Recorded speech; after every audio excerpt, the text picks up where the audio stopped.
5:06 on Nashville's Morning News on Super Talk 99.7 WTN. Good morning to your friends. Hope you are doing well, and welcome on in to a Wednesday, August 20th. And there is a lot going on this morning. Joan, you know what I'm looking forward to most of all this morning? What are you looking forward to most of all, Dan?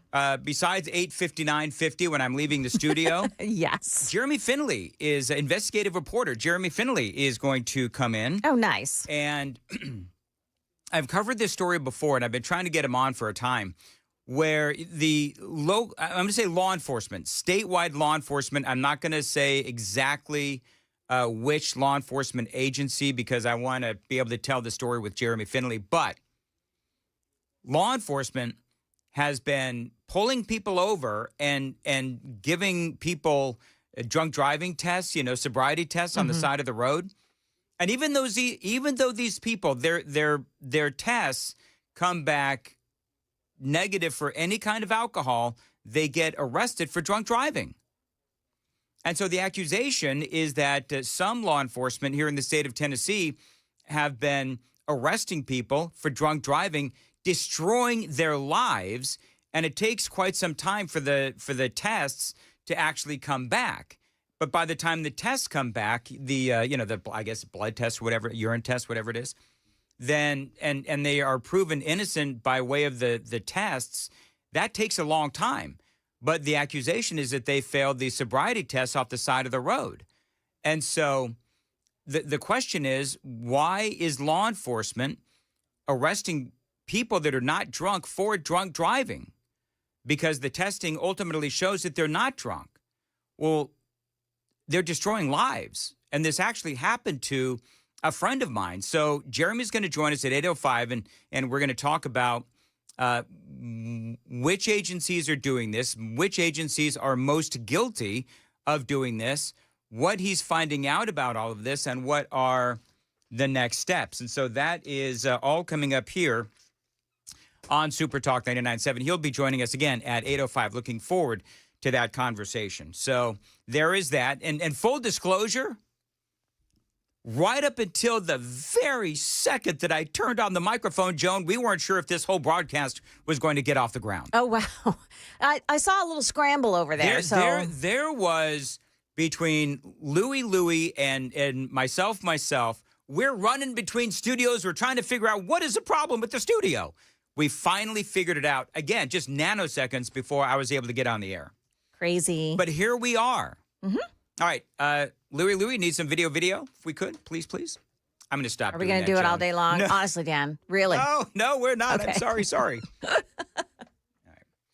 right. Tulsi Gabbard was on with Sean Hannity last night. So there's, that was an accident. Is our national security and our intelligence agencies, are they compromised? So we all know what is going on with the deep state. We all know that they worked collectively along with their allies in the media to try to take down Donald Trump in the first election. We've spoken about that a lot. Now what Tulsi Gabbard has done, and I love this, is now she is revoking security clearances for some of these folks that are embedded within the national security and intelligence agencies, as she continues to try to root out the problems.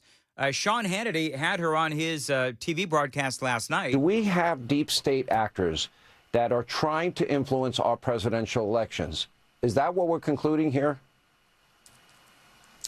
Yes, we have people within the intelligence community. Again, when you look at this example of who President Obama charged with this task, John Brennan, James Clapper, James Comey at the highest levels, but also those who worked as careerists within the intelligence community who did not object to their manipulation and manufacturing of intelligence and actually helped them get there, all moving towards their partisan interests, that they were not happy with the outcome this election, and they were willing to do whatever it took in order to try to undermine President Trump's administration during his first term in office.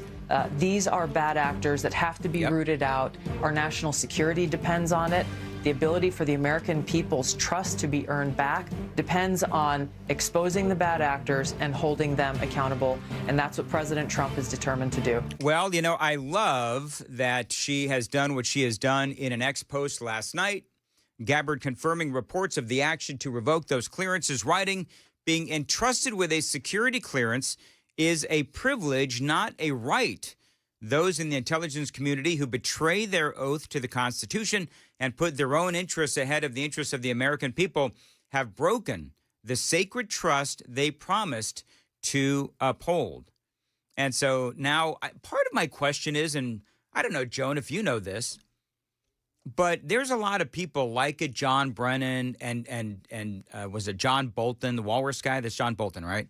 The walrus mustache guy. Mm-hmm. And, you know, James Comey, all of these folks for a long time, even after they leave the agencies, they still have their security clearances. Yeah. They're still getting really important information. And then, of course, they're free to go on the likes of CNN and MSNBC and bash Donald Trump.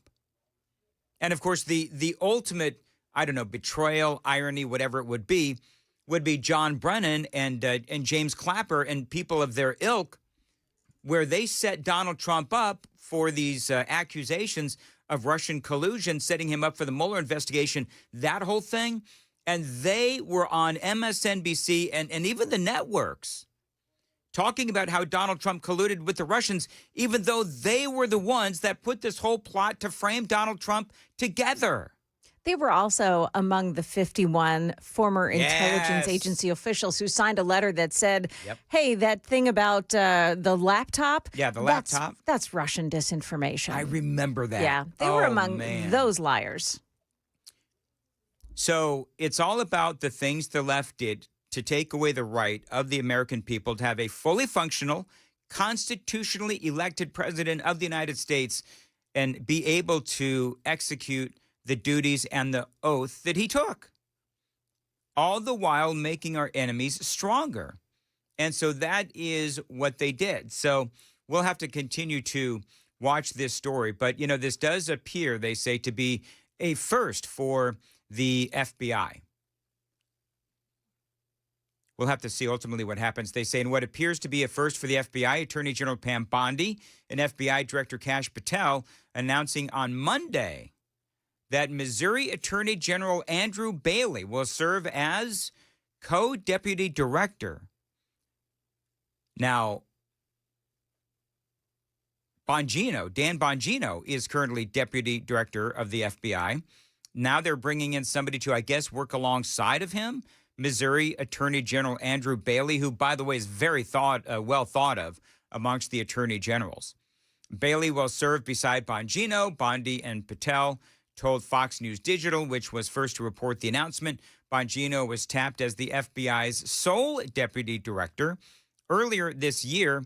That, of course, caused a stir in July when he largely excommunicated himself from most of his colleagues following a significant rift with Bondi over the handling of the Jeffrey Epstein files.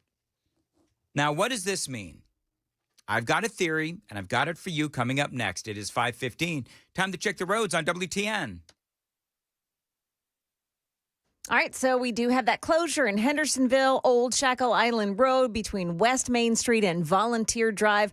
That's railroad repairs. And otherwise, the roads this morning looking very nice. Traffic every 10 minutes every morning on Super Talk 99.7 WTN. Thank you, Joan. You know what? We were in such a state this morning that Louie's got my weather. Hey, Louie, you want to read the weather? This is the kind of morning that we're going to have here in the 5 o'clock hour. So it gets better from here. I certainly hope so. Yeah. So What's the weather, going to be Louie? partly sunny. It's not as hot, but humid with a couple of heavy thunderstorms. Storms can bring flood, pour downs, and localized damaging wind gusts. A high of 89, feeling like 100. All right, there you go. Feels like 100 degrees today. I think Louie's TV ready. Is Louie TV Am I? ready? Yeah. You think so? Yeah, I do. Isn't Louie, you put yourself on camera, don't you? I'm going to be a star. We put Louie on camera one time. Yeah. And that was to show his teeth. Oh, yeah. because he's got that grill. Do you still have your grill? He's got his grill. I can see it every time he smiles. Yeah. Flash me over here. I mean, your teeth. Okay, gotcha. Wow. Okay, moving right along. So with Dan Bongino, your mic is still on, Louis.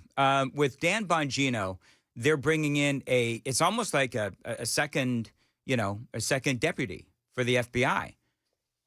I think Bongino might be on his way out. I think that might be what it is. Now, listen, I like Dan Bongino, but as the article that I just shared with you pointed out, that whole thing with Pam Bondi and Kash Patel and the Epstein files and all of that, he's angry. Bongino is angry. He's really ticked off at how this whole thing went. From what I understand, Susie Wiles, remember that? She had to step in, Donald Trump's chief of staff. It would not surprise me. Here's what I think may happen with Bongino, who I like a lot. He might be on his way out, and he might ultimately be, maybe he goes back to radio. I really don't know. But he has made the statement before. I don't have it handy, but he's made the statement before that it seemed to me like he was regretting that he had left his, really nice life as a syndicated talk show host and a podcaster, and he had opened up his own studio out there in Florida, the whole thing. And I think he got to the point where it's like, what the hell have I done? He's in the middle of all of this chaos, missed his wife back in Florida, the whole thing. So I do wonder if Bongino is going to say, shine this, I'm not doing this anymore. And maybe he ultimately goes back to Florida and he picks up his life, whatever it is that he ultimately chooses to do. That may be what Bongino is doing. I will tell you that this Missouri Attorney General, again, as I said, very well thought of. I want to play another audio piece from Tulsi Gabbard. Because I think that this whole story about how they're revoking dozens of people, I'm going to call them within the swamp, the national security and intelligence agencies, how I still believe, even though they are doing their best, their red level best to try to get all of these people out of the swamp, there's still a lot of bad actors inside the swamp. This is more of Tulsi Gabbard as she was speaking last night to Sean Hannity, and I got video here, Louis, if we could. If you go to odni.gov, people who say, well, Tulsi, this is just your view or your interpretation, no. It's all in hundreds of pages of documents that I've declassified and released that show point by point exactly what happened through this timeline that showed this very dangerous thing that occurred in the creation of Russiagate, the creation of this manufactured intelligence assessment that essentially had the intent of undermining the voices and votes of the American people who elected Donald Trump. When we all know what happened in 2016, I mean, it is painfully obvious. So the more that we learn, the more disturbing it becomes. And, we've got a midterm election coming up. We've got the presidential election coming up in 2028, long way away. And I totally get that. But I heard the Red Eye guys talking, and it was a great conversation. I love those guys. And they're talking about, how do you define the Democrat Party? You've got open borders, you've got, pro-illegal alien, pro-crime, pro-men in women's sports, pro-men in women's bathrooms, women's locker rooms, women's spaces, the whole thing. Pro-higher taxes. And I think that we also need to put in there at some point pro-treason. And the reason I say that is because of what Obama and Clapper and Comey and Brennan, what they all did. Let's not forget, of course, Adam Schiff as well. So when you talk about what defines the Democrat Party, I would definitely add in there pro-treason. They were not happy with the outcome of that election. And so they created this politicized, weaponized piece of fake intelligence that, as you mentioned, then went on to serve as a foundation for everything that came after, the multiple investigations, the years-long Mueller investigation, 2 congressional impeachments, investigations in the raid at Mar-a-Lago. Yep. The list goes on and on. Ultimately, the real crime here was against the American people. That is so true. The ultimate crime was against we, the people. we the American people. Because honestly, if you think about it, these Democrats, they violated our Constitution. Because we voted for Donald Trump in 2016, and they wrapped him up in so much crap that he just wasn't able to do what needed to be done. And again, I'll say it again. Can you imagine what Donald Trump could have done in that first administration had he just been allowed to do his job? Because this action singularly undermined the integrity of our democratic republic. What to speak of the fact that some of those folks and those 37 individuals that we revoked, directed the revocation of security clearances from today under the direction of President Trump, they aided and abetted in this action, this seditious conspiracy that undermined our democracy, made our enemies stronger, undermined our republic, and broke that sacred trust that every one of these professionals is supposed to have from the American people. So-called professionals, and that is Tulsi Gabbard last night on Sean Hannity. By the way, I'm assuming our video is working this morning. We are, of course, live every weekday on Facebook, Rumble, Twitch, X, 997WTN.com, and our favorite YouTube. So there is video.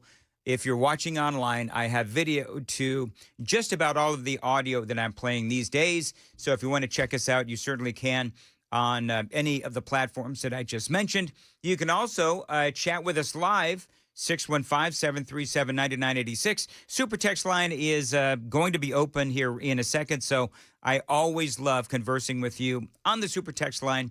Also, you can chat with us on YouTube as well.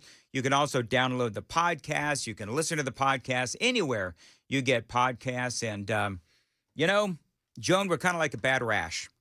Keep showing up. You just can't get rid of us. I like to think of us as something a little more pleasant than that. Oh, do you? Yeah.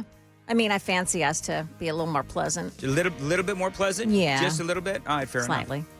I'm not sure if others would agree with you. Anyway, Joan Jones is here. Joan, what is coming up? So we'll tell you. 5:30 there. Joan. Are you all done?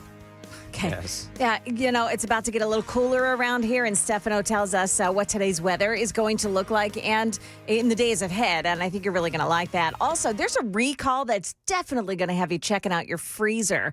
Those stories and more coming up here at 5:30 on Super Talk 99.7 WTN.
529 on Nashville's Morning News on Super Talk 99.7 WTN. So, Chris, very quickly, Joan, because we were a little discombobulated this morning. So just so everybody knows, just for whatever reasons.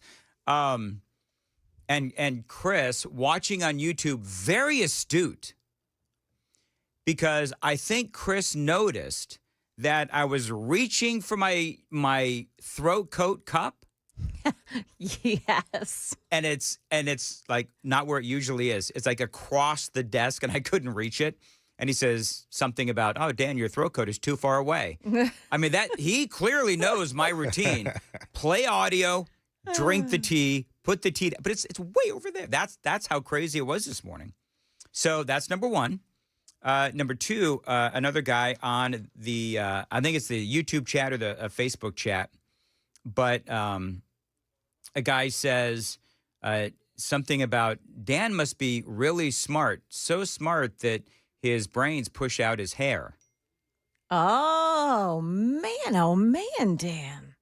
Because, the bald jokes never get old. Anyway, Right. There's a lot more coming up. Straight ahead, Super Talk 99.7 WTN.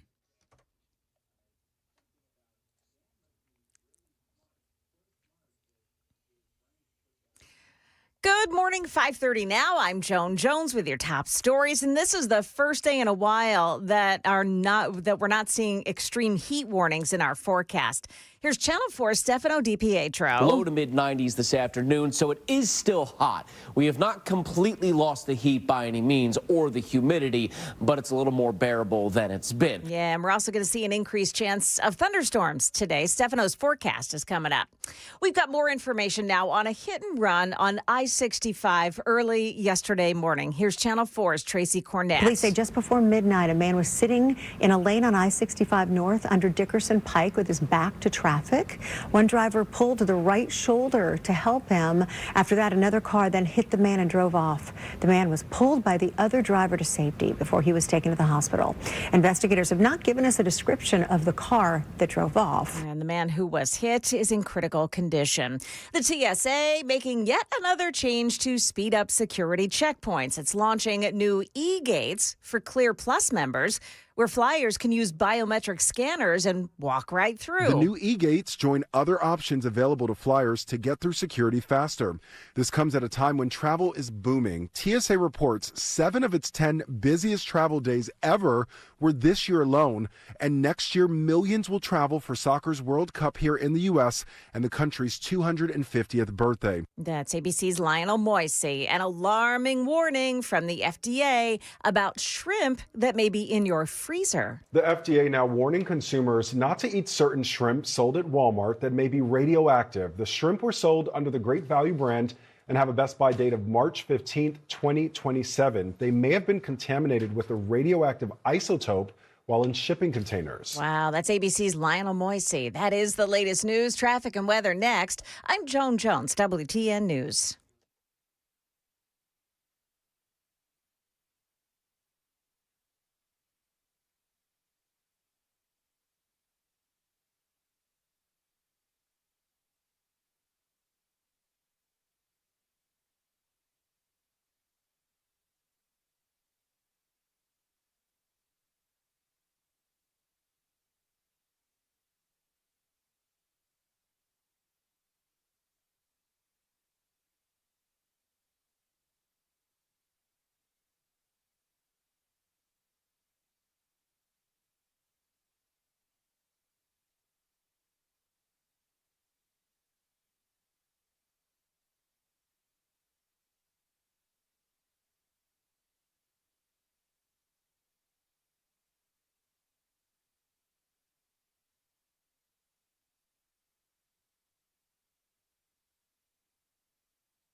We've got a crash on eastbound I-40 right near BNA this morning. It's at the off-ramp to Donaldson Pike exit 216B. That crash takes out the off-ramp right lane. That's blocked this morning.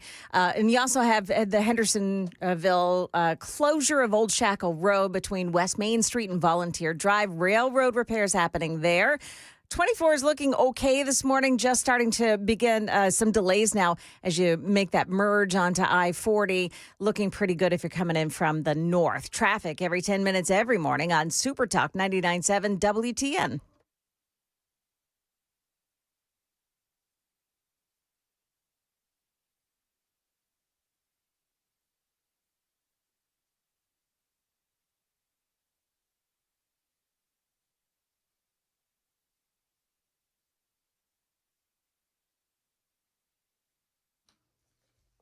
.537, Nashville's Morning News on Super Talk 99.7 WTN. All right, a couple of things. First of all, I know that the story with Jeremy Finley, that I'm going to have him in studio at 8:05, that's a story that's been going on, but there are updates to the story that he actually had. It was not last night, but I think it was the night before, regarding law enforcement here in the state of Tennessee who are arresting people for drunk driving who ultimately are proven to be sober. And so there has been some new updates to the story, which is why I'm having Jeremy Finley in, because I've been covering this story as it goes along. And the reason why this is such an important story to me is because, and Joe and I was telling about this off the air. I don't know if I've actually mentioned this on the air. I think maybe I have. But a friend of mine was arrested for drunk driving. She totaled her car, and they arrested her for drunk driving. She was stone cold sober, and they arrested her for drunk driving. And I would have to confirm this with her. Do you know what I think they asked her to do? Joan Jones. Yes. Say the alphabet backwards right now. Are you kidding me? Louis. Z, say the alphabet backwards right now. W, U. See, nobody could do it, right? Right. So there are, from what I understand, there's some law enforcement that will actually use that as a way to indicate whether or not you're drunk or sober. Oh, come on. Right? And my friend who had been arrested, she's actually featured in the Jeremy Finley reporting. It destroyed her life. I mean, her car was totaled. She got into a traffic accident. Her car was totaled, but she wasn't drunk.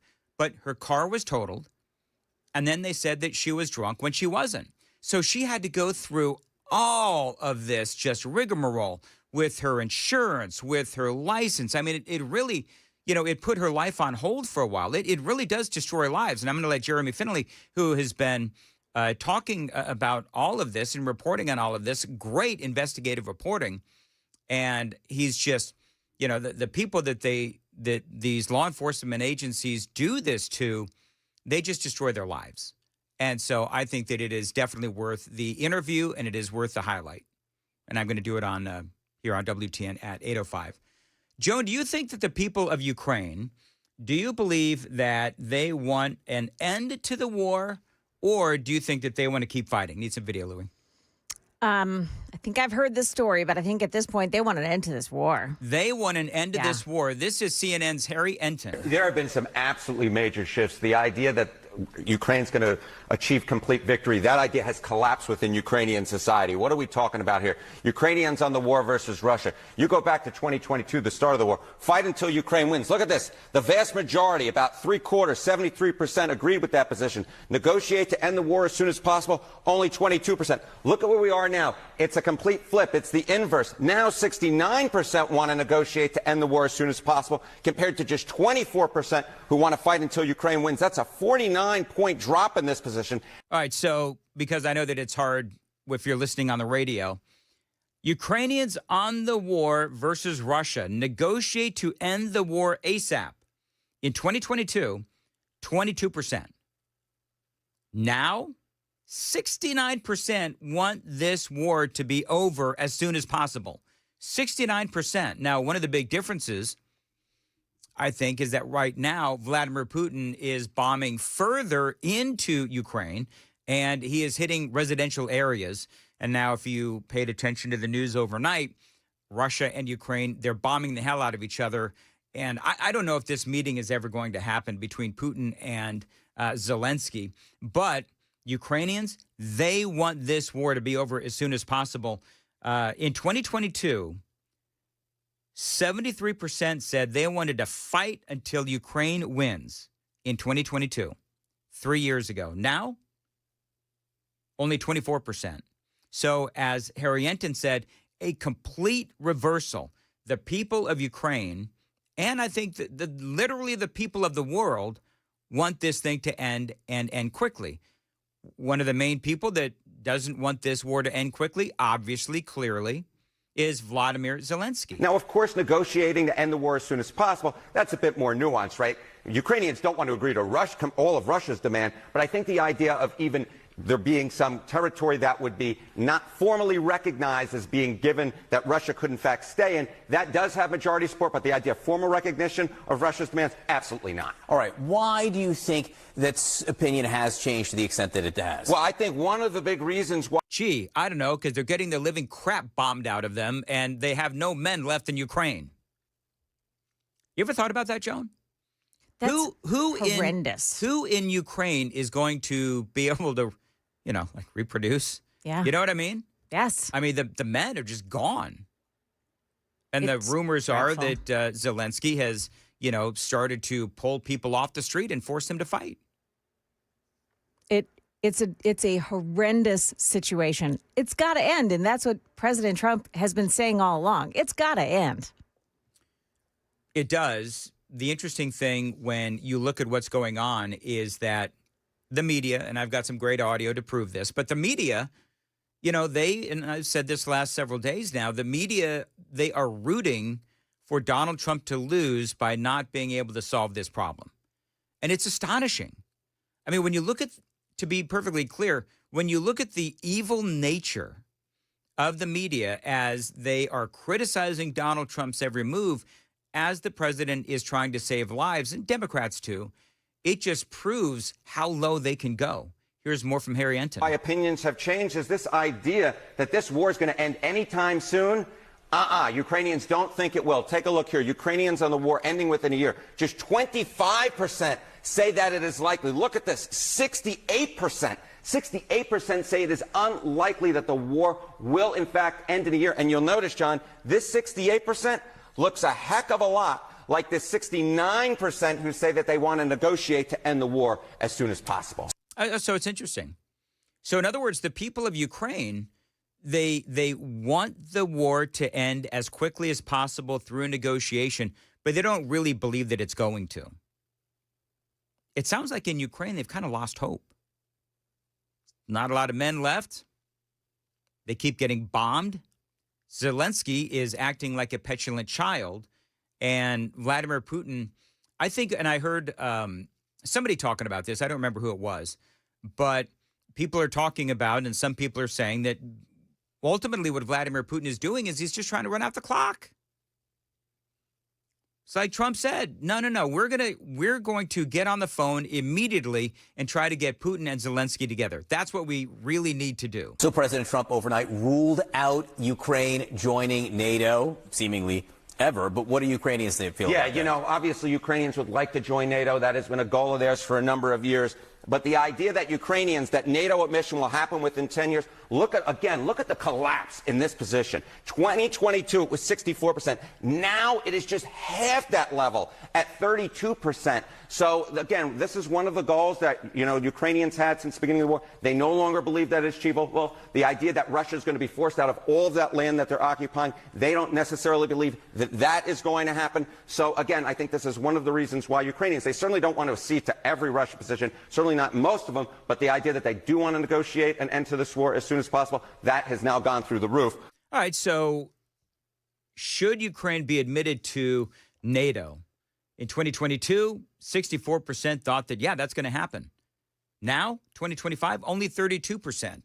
And you know what? Hey, Louis, real quick, and Joan, I want your opinion. So do you think that Vladimir Putin Do you believe that he is really interested in negotiating? Is he negotiating in good faith? Do you believe that he really wants this war to end?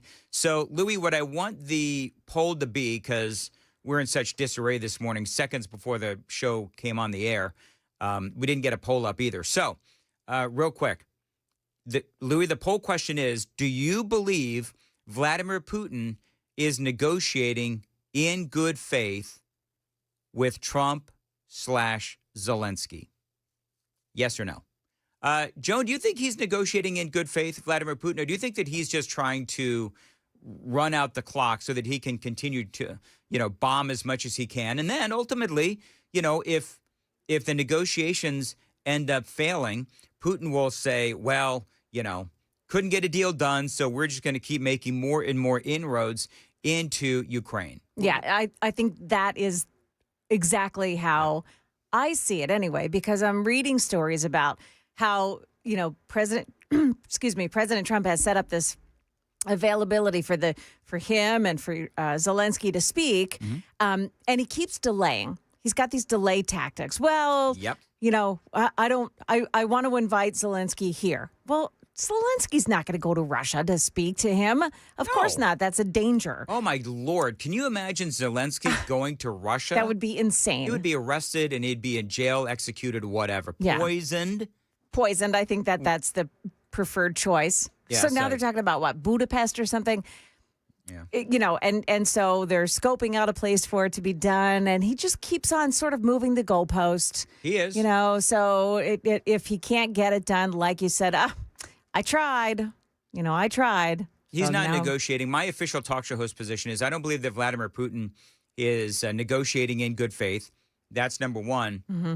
It is up to Donald Trump now to treat Putin like the murderous dictator that he is. If he's not willing to negotiate in good faith, and again, I don't believe that he is, I think that Donald Trump is trying his best to find an end to this war. But if he can't, then Trump needs to do what he needs to do to sanction them to the point and arm NATO by selling them weaponry to the point where he is definitely helping NATO so that they can help Ukraine.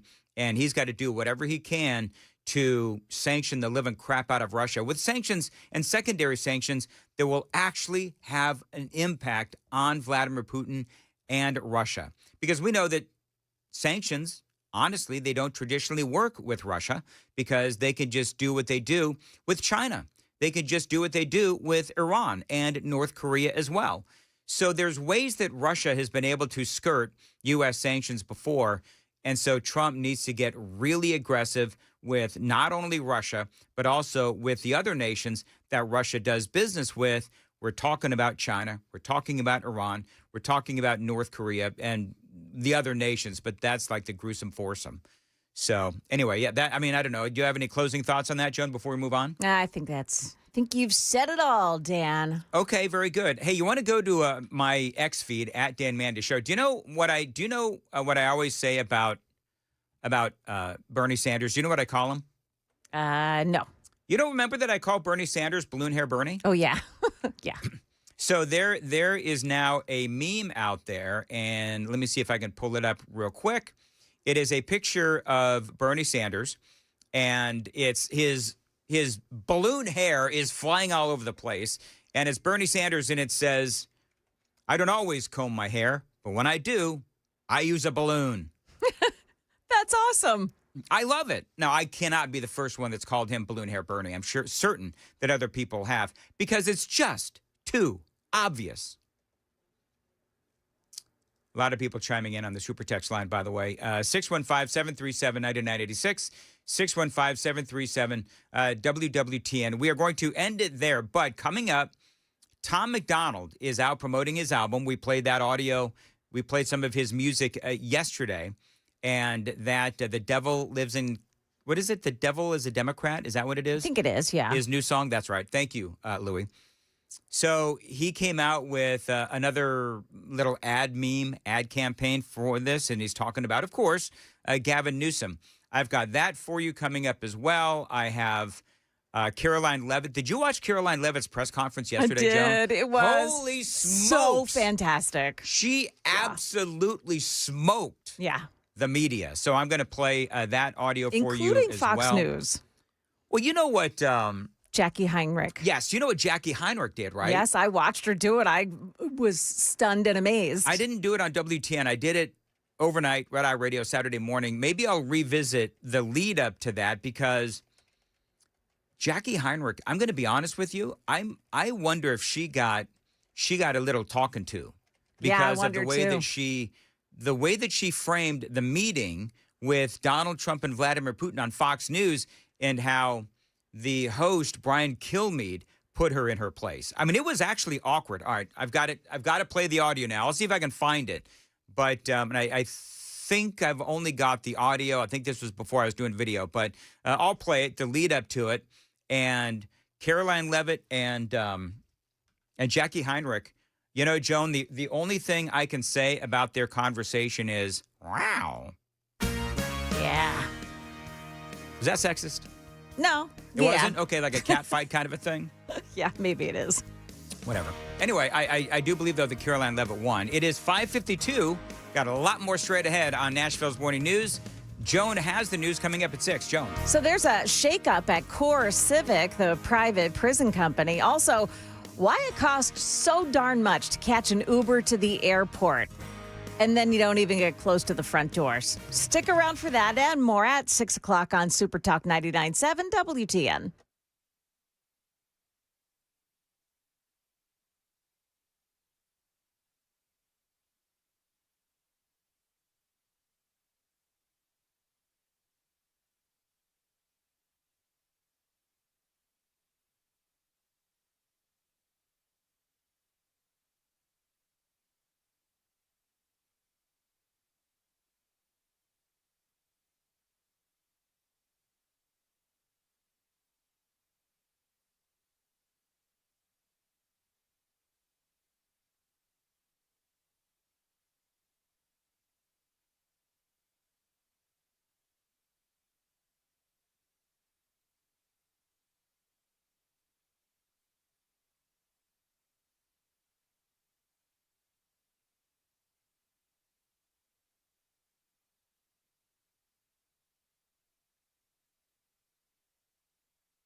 5:58, Nashville's Morning News on Super Talk 99.7 WTN. Super Text line is open, and I got a very passionate and vehement disagreement with yours truly, Joan, the humble host on Vladimir Putin. Oh, I love disagreements. What's this one about? 1166, Dan, you are wrong, and he has wrong with capital letters.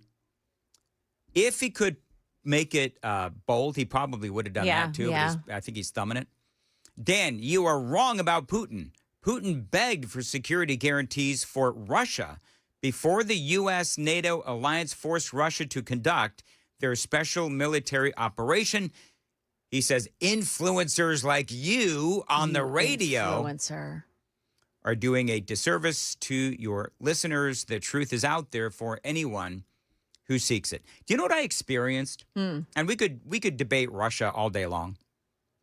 But when I was doing Red Eye, I had a really, really weird experience where people called up and they started spewing incorrect historical information about Ukraine, right? Negative to Ukraine. Like, for example, one guy said, well, that's where World War I started, was in Crimea. And then he goes on to like two other things. Yeah. And I was coming up against a break, and I'm like, wait, I don't think that's right, but I want to talk about this. And so a second guy called up, and he basically did the same thing, and I had the time to fact check him. But I think that there's like Russian people in our country that are calling talk shows and trying to plant incorrect information on Ukraine to make them look bad, because it was so bizarre that this was going on. And I'm reasonably good on history. I'm not great on history. I'm not a historical scholar or anything like that.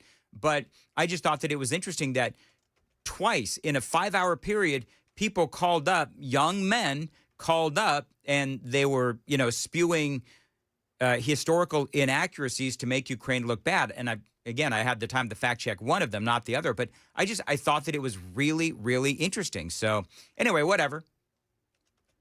By the way, Valerie says Ukraine needs to drop kick Zelensky. He's not the leader they need or the one that will negotiate for peace. Oh, by the way, I'm not pro-Zelensky either. Trust me. I think both of these guys are crooked as all get out. It is 6 o'clock on WTN.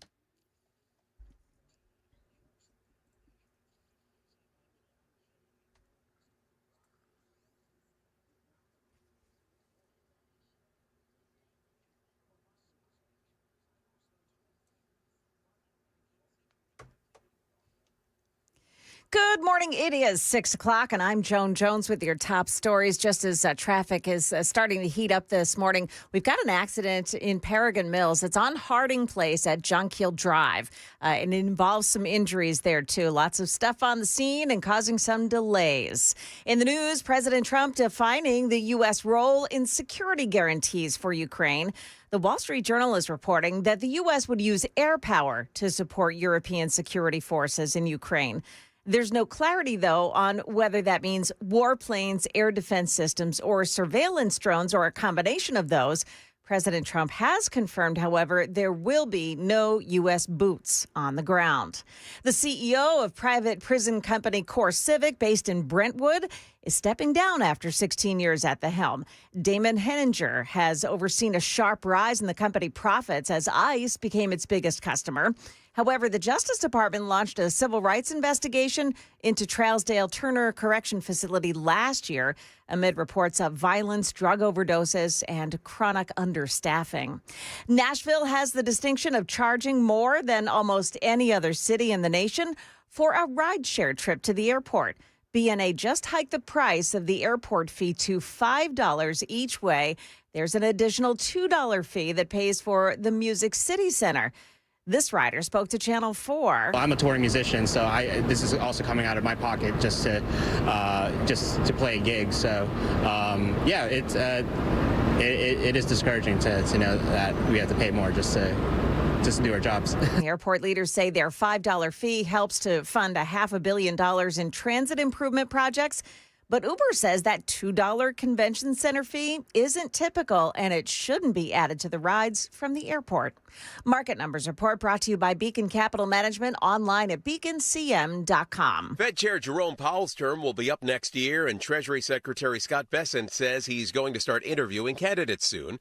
President Trump has been adamant that interest rates should be eased, so it's likely the administration will look for someone like-minded. In an interview, Bessent saying that they're looking at 11 candidates. Air Canada says it's slowly resuming operations now that its flight attendants have reached an agreement on a new contract bringing a strike to an end. But the airline says it'll take a week or more for operations to be fully restored. The strike led to the cancellation of hundreds of flights, affecting 500,000 customers. TV station owner Nexstar is already big. It's about to get bigger. The company announcing an agreement to take over rival Tigna for $6.2 billion. The deal, pending Federal Communications Commission approval, will put Nexstar in charge of 265 television stations across 44 states and Washington, D.C. Dave Packer, ABC News. Stock futures all in the red right now, but not by much. We've got the Dow futures minus 54, the NASDAQ futures falling 50, and the S&P futures are minus 8 points. That's the latest news, traffic, and weather next. I'm Joan Jones, WTN News.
Yeah, still working the scene of an accident in Paragon Mills right now at Harding Place and Junk Hill Drive. Also, Rural Hill, I-24 westbound side at Bell Road, exit 59. There's a crash and slowing things down as people look at what's happening. And an accident as well on Division Street at Buddy Killen Circle. Watch it in that area. Traffic every 10 minutes every morning on Super Talk 99.7 WTN.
6:07 on Nashville's Morning News on Super Talk 99.7 WTN. Good morning to your friends. Hope you are doing well, and welcome on in to your hump day. It is August 20th. It is Wednesday, and appreciate you listening to Nashville's Morning News. You know, very quickly before we get into the little cat fight, little hissing going on between Jackie Heinrich and Caroline Leavitt. I was earlier in the broadcast, I was talking about how we just barely got the broadcast on today. We had some weird stuff going on behind the scenes here. I'm wondering if Vladimir Putin has somehow, been messing with our studios. But obviously, we were able to get on. But I actually made the comment that, we are a little discombobulated this morning in that first hour. And a guy on the super text line says, Dan, we could call your fans the discombobulated nation. What did he say? It actually sounded a lot better when he said it on the. See, this is the way my day has been going. I just thought of something. We could call your fans the discombobulation nation. There you go. The discombobulation nation. No, I think that's Ukraine. Anyway, I need some video, if we could, Louis. So there was a bit of a tiff between Jackie Heinrich and Caroline Leavitt yesterday during the White House press briefing. By the way, I have video for all of my audio. So if you're listening on the radio, you're listening to the audio. I've got video if you're watching us on any one of our platforms where you can watch the radio show in progress. So this was Jackie Heinrich, and I don't know if you saw this live, Joan, but this was Jackie Heinrich following the meeting between Donald Trump and Vladimir Putin. This was, I believe, on that Friday. It was just very unusual, atypical, and I think we're all awaiting, the readout, because the way that it felt in the room was not good. It did not seem like things went well, and it seemed like Putin came in and steamrolled, got right into what he wanted to say, and got his... And so that was weird. And, it was weird. And Brian Kilmeade kind of set her straight a little bit. And so I thought it was interesting because, I saw it, and I thought that Donald Trump, part of allowing Vladimir Putin to go first, that's part of the negotiation. This is what I don't understand. It's like people who are criticizing Donald Trump, whether it is Jackie Heinrich or whether it is the media, they don't understand how Donald Trump negotiates. Did you see how well he treated Vladimir Zelensky when Zelensky was here on Monday? Yeah. He treated him very well. That is part of the negotiation, my friends. That is what Donald Trump is trying to do. He's trying to get Putin to actually do something that he wants him to do. So, of course, what Donald Trump is trying to do is, he's trying to make nice with Vladimir Putin. It does make all the sense in the world. So now yesterday, after that, and by the way, there's a lot of people who were criticizing Jackie Heinrich for that coverage. And I didn't believe, clearly I didn't believe that, the whole thing did not look good for Donald Trump, but whatever. After that, Trump got on the phone. He called Zelensky. He called all those European leaders. He got everybody in our country on Monday. And it now seems like hopefully we're on our way to peace. But anyway, so then there was a moment. I got multiple windows open, so hold on one sec. So then I have, all right, so this is now. Dan. I've got multiple, I'm being Don't well, you hate Dan. when that happens? I'm doing well, Dan, by my computer. Doggone it, see, now I feel like Chris Hand, because this happens to Chris Hand sometimes. I never hear it happen to Chris. Yeah, Jones. Why would you do that to me? Because we love you so, Dan, Well, the problem is I have this, I have multiple audio playing, and I don't know where it is coming from. Okay, I'm going to pause that. So are you looking for the audio of Brian Kilmeade schooling her? No, I don't have. I don't know where this is coming. Oh, gosh, I hate. Here it is. All right, stand by. There you go. Okay, got now I've got Joan, this is not going well this morning. I'm so sorry. And you know what? You're not actually making it any better. I'm trying my best. Joan's like, oh, let me just make Dan's life just a little bit harder. Well, okay, here we go. Kind of fun, yeah. This is Jackie Heinrich. Do you accept that as truth? This is Jackie Heinrich and Caroline Levitt, and Caroline Levitt kind of blasted Heinrich a little bit, just in a really nasty, catty kind of way. Jackie. Thanks, Caroline. Since the president often says that this war would not have started if he were in office, and Putin confirmed that. It's true. Do you accept that as truth? The European leaders do. I mean, you hear that, right? I mean, maybe you need to. It goes by pretty quickly. Yeah. Let me rewind it, and I'll let people hear it again from the beginning. Jackie. Thanks, Caroline. Since the president often says that this war would not have started if he were in office, and Putin confirmed that. It's true. Do you accept that as truth? The European leaders do. And President Putin himself said that. By the way, he did say that. The question I have, though, is. I'm gonna let the rest of the audio play, but I love how when Caroline Levitt says to Jackie, do you accept that as true? Because Vladimir Putin does and European leaders do. And Heinrich says, probably. You know what I mean? It's clear, at least it seems clear to me, that she should have said, well, if they all say yes, then I'm sure. You know what I mean? So it felt like Heinrich, she was a little caught off guard, and it does feel like she was caught off guard because she didn't realize that she was going to be pressed by Caroline Levitt. But I think Caroline Levitt, she was loaded for bear. Now, I'm going to play the rest of this and let the audio play with Caroline Levitt and Jackie Heinrich coming up next. It is 6:15. Time to check the roads on WTN.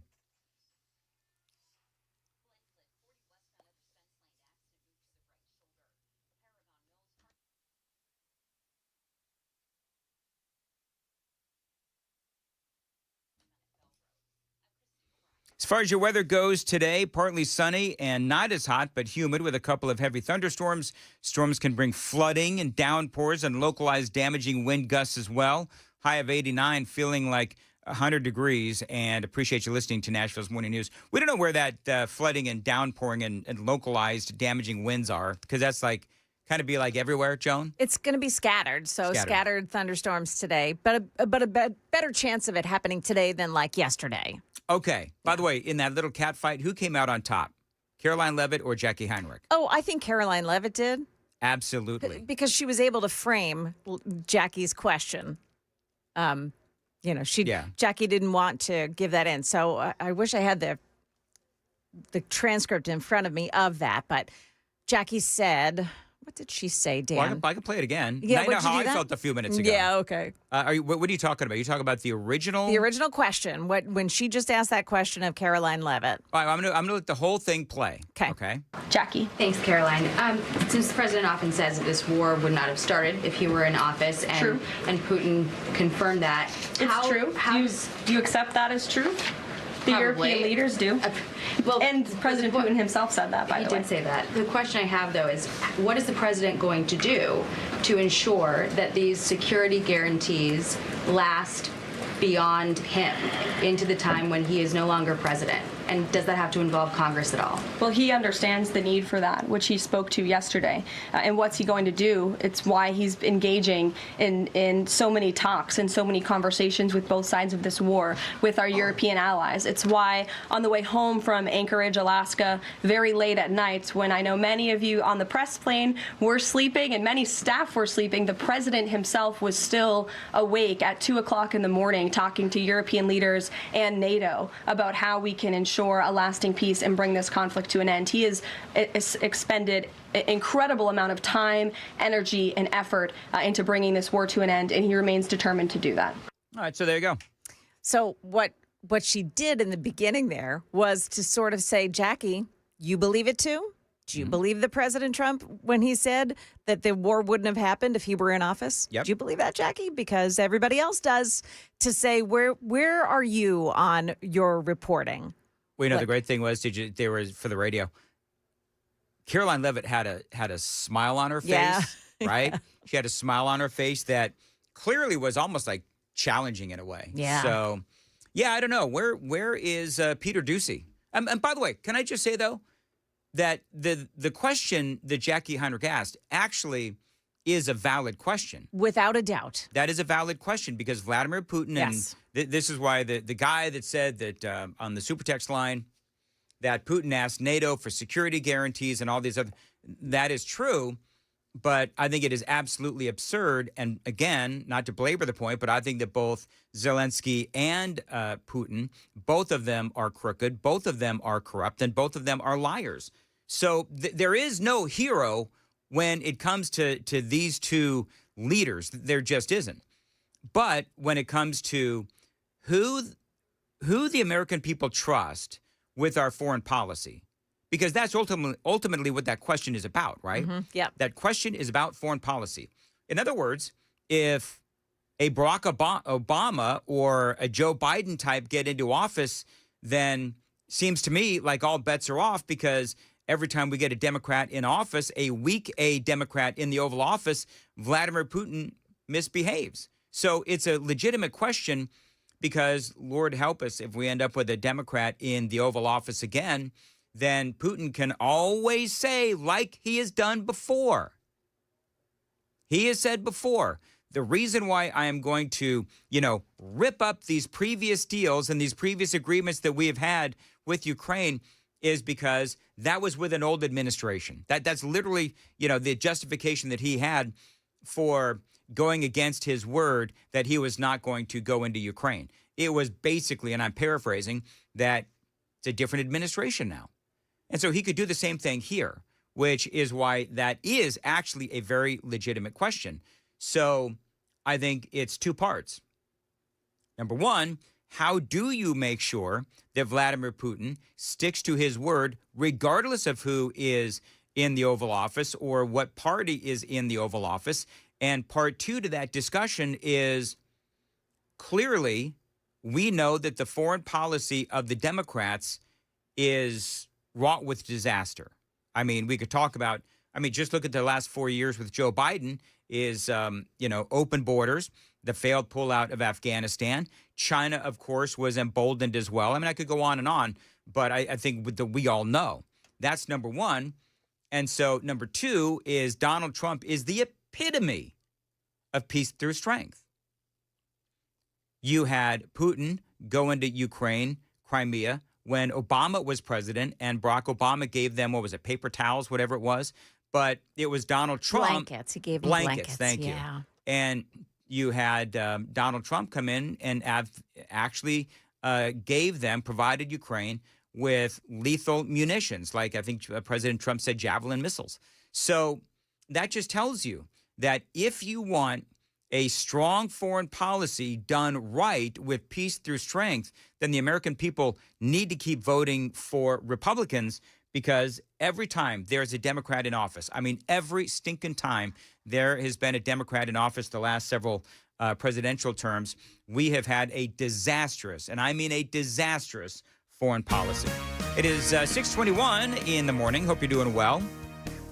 Joan Jones has the news coming up at 6:30. Joan, what you got? Well, we have some big changes coming to one Nashville neighborhood. Also, they sold transgender bathing suits to kids. Now this big box retailer is falling apart. We've got those stories and more coming up at 6:30 on Super Talk 99.7 WTN.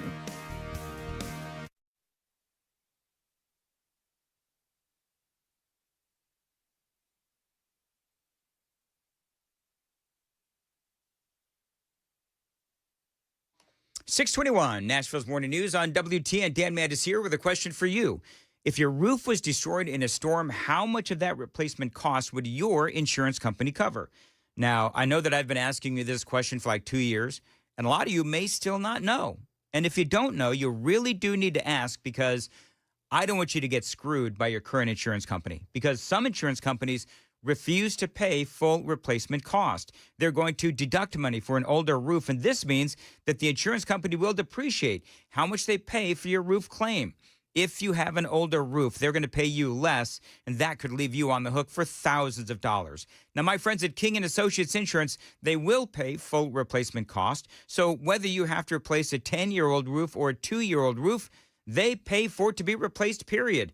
It is that kind of focus on customer service that makes King and Associates Insurance one of the best insurance companies around. 615-329-8121. 615-329-8121. Get your Royal Review, tkinginsurance.com.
Dan Mandis here, Busy Bee Plumbing, Heating, and Cooling. Of course, it is back to school time, and that means that Busy Bee Plumbing, Heating, and Cooling is bringing in the buzz with huge savings and sweet giveaways. Now, if you've got septic issues, now is the time to get it fixed.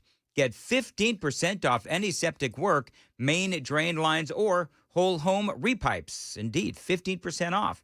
Now, you can upgrade your HVAC system and get entered to win the Healthy Hive giveaway, a $1,500 sponsorship to the local school of your choice. Now, you join the Beehive Club, and you can gift a free membership to a local teacher, coach, or faculty member. You buy one gift, you can gift one. It is just that simple. Now, breathe easier with $100 off indoor air quality products. The savings go on and on. Call them to get started. 615-775-7833. 615-775-7833. Find them online anytime. BusyBeeHVAC.com.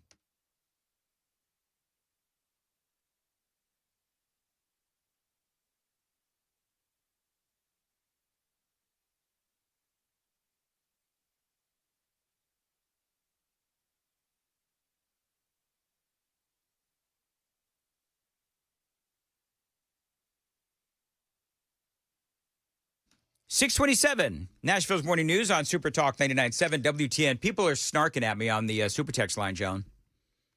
So we had some problems with the audio playing. Yeah. And guy says, it's segments like that, Dan, that will get you your second Marconi.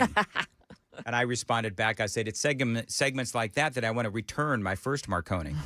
So They want their Marconi back. Sure. Yeah. Yes, they can have it. Anyway, there's still a lot going on. I haven't even played the part where Caroline Leavitt took out the press in the room when she was talking about all of the coverage of the Russia-Ukraine war. So I will get to that. Coming up, though, in the next segment, there's a lot that I want to say. Oh, by the way, another super texter said, Dan, you've got to call out the people in our swamp that are, running the country and going against Donald Trump because they're liars, too. You've got Putin and Zelensky, they're liars. Why don't you call the people in our own government liars, people of the swamp? And I responded back to that person. I did in segment 1, hour 1 of today's broadcast, where I was talking about Tulsi Gabbard and the fact that she has now revoked 37 security clearances from people within it's the national intelligence agencies and so forth. So there's 37 people in the swamp that she has discovered now were doing whatever they could to pull the rug out from Donald Trump and his administration. So we've got 37 fewer swamp dwellers with security clearances thanks to Tulsi Gabbard. And yes, as we all know, the swamp is thick and there's still a lot of work to be done. I think that's why there were so many people that did not want Tulsi Gabbard to be DNI, because they knew that she was going to go in there and root out the corruption and root out the evildoers, but she's got a long way to go. It is 6:30 right here, Super Talk 99.7 WTN.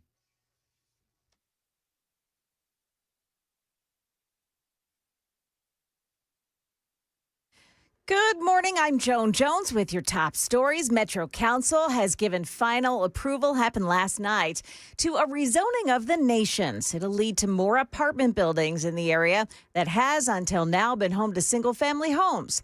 Channel 4's Joylyn Bukovac.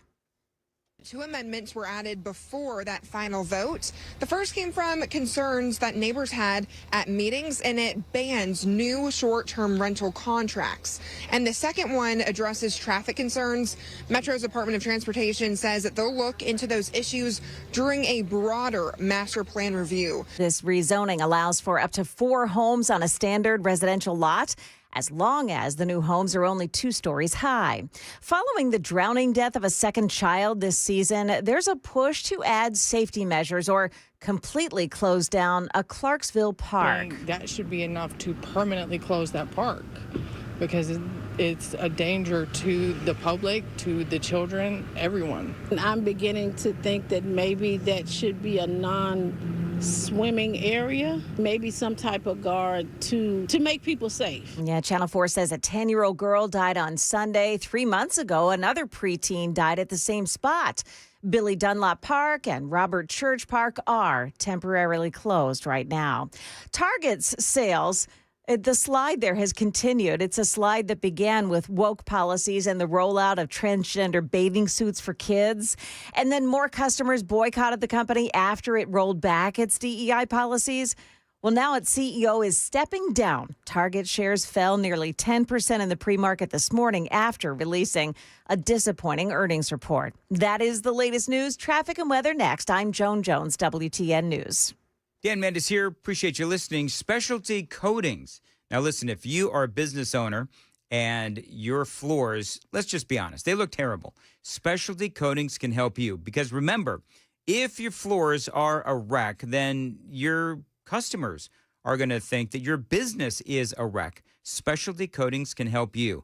Now, they specialize in concrete floor coatings and polished concrete. They've been doing it for 30 years. Now, you've probably walked on some of their incredible concrete floor coatings. They've done all the major sports stadiums, arenas, and the convention center as well. And, just over the last year, Specialty Coatings in Nashville, They've installed over 1 million square feet of coatings for businesses across Tennessee. Those buildings include manufacturing, warehouses, airplane hangars, retail, and a lot more. They're great to work with. They're not some fly-by-night company. A couple of guys show up with a bucket and a roller. No. Specialty Coatings. They've got the equipment. They've got the skilled installers as well. So your job is going to be on time and on budget. No matter how bad your floor looks, Specialty Coatings can fix it. And each project is customized to your building and your needs. The phone number, 615-591-9491. Tell them Dan told you to reach out, 615-591-9491. Email them, sales@specialtycoat.com. The web address, check out their work, specialtycoat.com.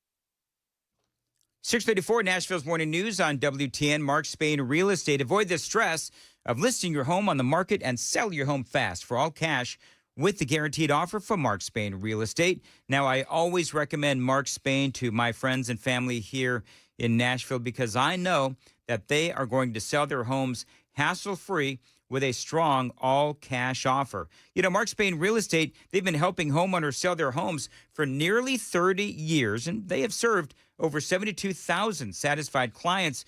As also, Mark Spain is the #1 most reviewed real estate company in America with over 13,000 five-star reviews. That's right, 13,000. You can trust my friends to sell your home fast and again for a maximum profit. So check them out today. You can find them online anytime. It is markspain.com. Get that guaranteed all-cash offer on your home today. There's no obligation. 855-299-SOLD, 855-299-SOLD, markspain.com, and start packing.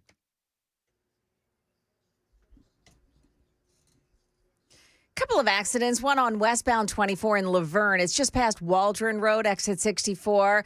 There is another one in Antioch at Hickory Hollow Parkway on 24 westbound. That's exit 60, and that one is a pickup truck in the Gore there. Also, Christiana 24 on the eastbound side. This is at Epps Mill Road.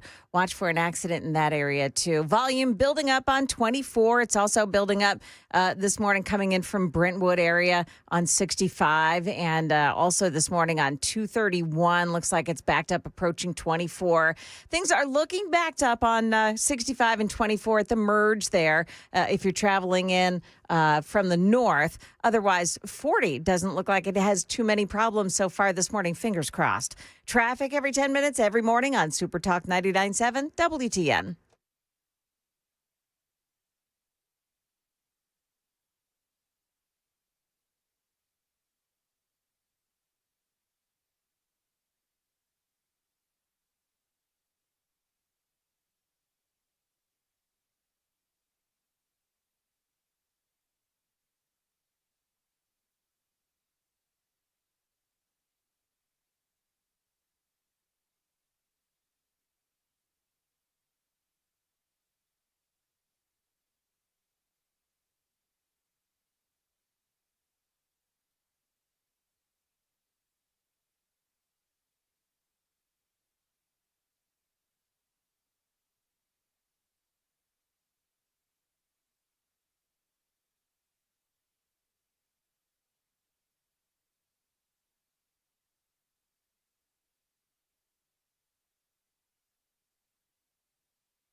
.637 Nashville's Morning News on Super Talk 99.7 WTN.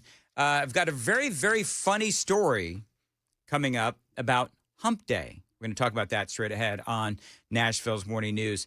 So the story of that trucker, by the way, I did a little reel If you want to check out my reels these days, I'm doing a lot of them, at least a few a week.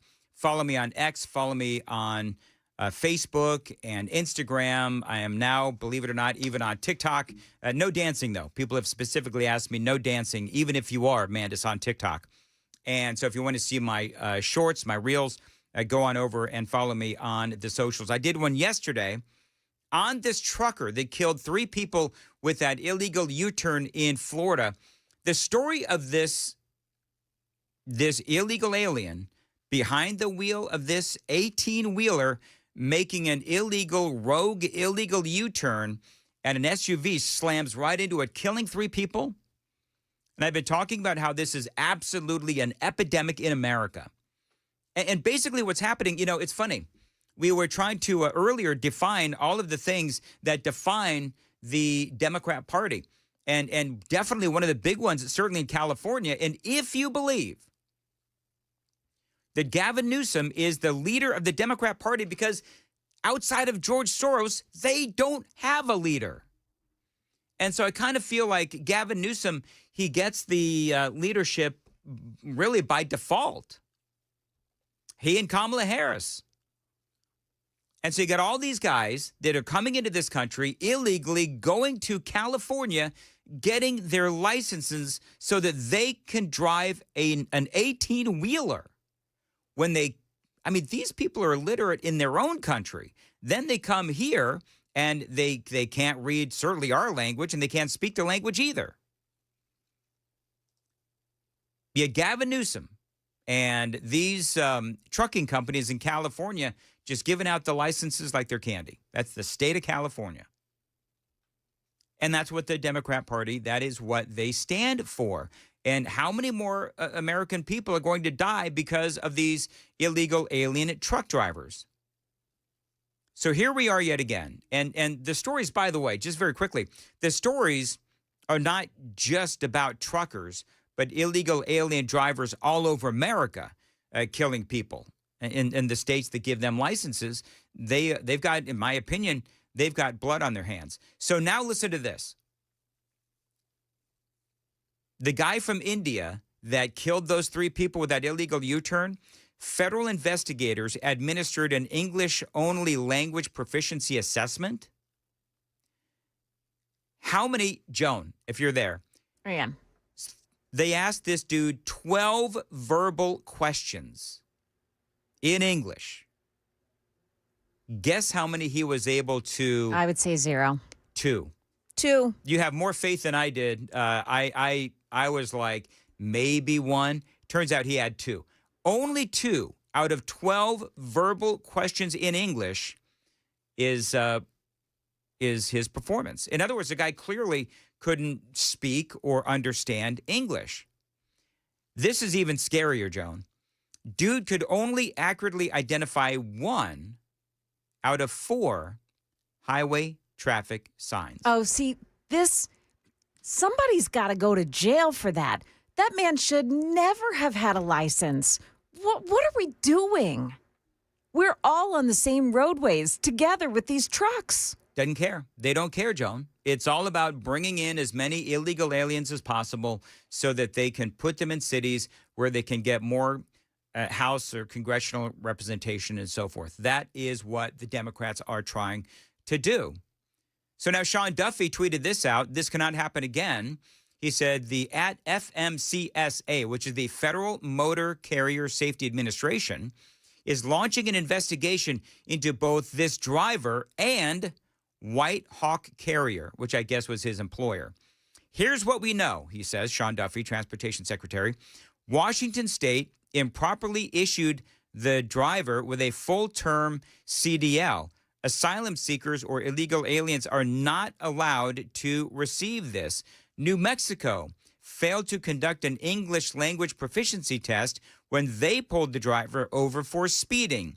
Had they done this, the driver would not have been on the road. He says we're also looking into California's issuance of the driver's CDL. He says states must follow the rules. If they had, this driver would never have been behind the wheel, and 3 precious lives would still be with us. The failures here, he says, are despicable. Non-enforcement and radical immigration policies have turned the trucking industry into a lawless frontier, resulting in unqualified foreign drivers improperly acquiring licenses to operate 40-ton vehicles. They're deadly weapons in the hands of these illegal aliens that can't identify signs, street signals and so forth, can't identify signs, and they can't read or understand English. And Sean Duffy is right. He says, POTUS and I moved quickly to require drivers to speak English, our national language, and launch a full-scale audit of how these licenses are doled out. And all of this is just the tip of the iceberg. We'll have more updates to share soon. So that is Sean Duffy. And it feels like he is on it. And it is nice to have someone, on it, if you will, because for the American people, this is a very big deal to a lot of folks. Need some video, if I could, Louis. This was Sean Duffy. He was on Newsmax talking about just how important this is. And he was on with Newsmax, and here's what he had to say. How important is it for truck drivers to speak English in this country? Listen, it's wildly important because this has been on the American books for decades. Because if you're pulled over or if you have a crash and you can't communicate with law enforcement or with first responders, it's a truly safety issue. Barack Obama, what he did is he took the teeth out of this rule of English only. We brought those teeth back to the pre-Obama era to go, we're going to put you out of service. We've taken 1,500 trucks out of service off the roads because the drivers couldn't speak English. And I think that's what the American people expect from us.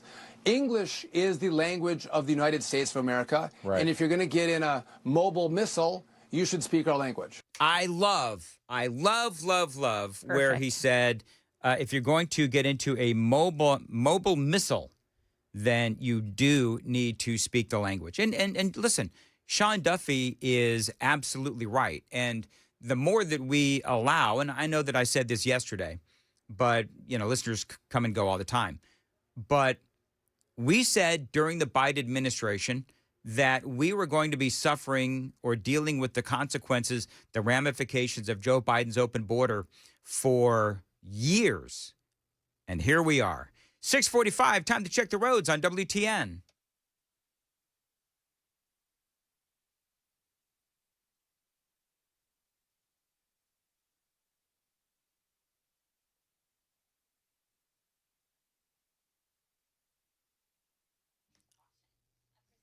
.645, Nashville's Morning News on Super Talk 99.7, WTN. By the way, the Super Text line is open. It's 615-737-9986, 615-737-WWTN. It is fascinating, too, because when you talk about everything that has been going on in America as it relates to the Democrats and the problems that we have, oftentimes you look at it and you think, okay, you know what? Could these problems have been prevented? And I think you look at what's going on, and I think absolutely. A lot of the problems that we have today could have been prevented by voting Republican, by having Republicans in office. And so for me, the more that I scan the news, I read the news, the problems with illegal aliens, the problem with these truck drivers. And by the way, Republicans, I'm sure, had opportunities to fix the problem as well.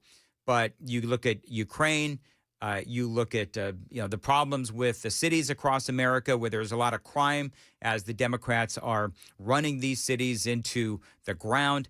A lot of these are rooted in Democrat policies. Remember what Ron DeSantis said? This was... he was on with Laura Ingraham. This was the other night on Fox News. Well, he's in California. We are working with the federal government to extradite him back to Florida. He will face incredibly severe charges here, and then he will be deported. But I will tell you that where was the role of the company in all of this? I don't think this guy spoke English. He clearly didn't know what he was doing behind the wheel. And yes, you shouldn't be giving illegals driver's license. We don't allow that in Florida. California does. They've issued probably over 1 million licenses to illegals in recent years. I mean, think about that. 1 million licenses over the past, 4 or 5 years, thanks to Joe Biden. So DeSantis, he's absolutely on it. He knows exactly what is going on, and he is doing whatever he can. And remember that heading into 2028, really it is going to be the tale of two cities, or the tale of two states. Let's say the tale of two states.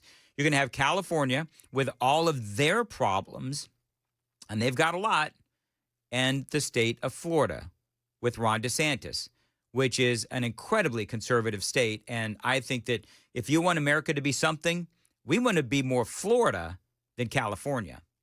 But to have somebody like that on our roadways putting people in jeopardy, yes, criminally prosecute him, the illegal, 100%. But I think it's got to go beyond that, and I think we got to get tougher on this nationally. You know, one of the frustrations we've had in Florida, we don't recognize illegal alien driver's license from any other state. We don't issue them from our state. We don't recognize any ID cards issued by local governments, NGOs, you name it. We've tried to create an environment that makes it inhospitable for people to want to come illegally and come to Florida. California's done the opposite. They're inviting people to come to this country illegally. They'll pay for your health care. You get in-state tuition. You get all these benefits, some of which American citizens don't even get. But ultimately, I think you're going to need the Congress to use the power of the purse and defund states like California that are sanctuary states and they're similar cities, because we're trying to do the right thing, and yet we have to bear the costs from their misguided policy. I mean, he is absolutely right. Scott Sapicki is hearing me ramble on about this and wanted to call in. Scott, State Representative, always great to have you on. You are running a bill, and I think you and I talked about this before, but you're running a bill that is going to try to prevent illiterate, illegal aliens from getting behind the wheel of 18-wheelers.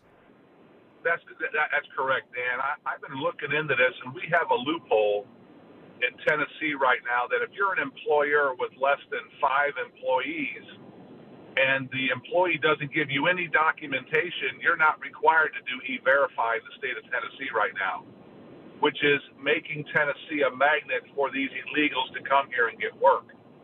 And with the Trump administration and ICE trying to do their job, I felt it necessary to go in and change that law, and we're going to try to do it in January, to where if you hire somebody in Tennessee and you are not provided one of those 7 legal documents that are laid out in law to prove that you are here legally, then every employee will be required to have E-Verify on them by the employer.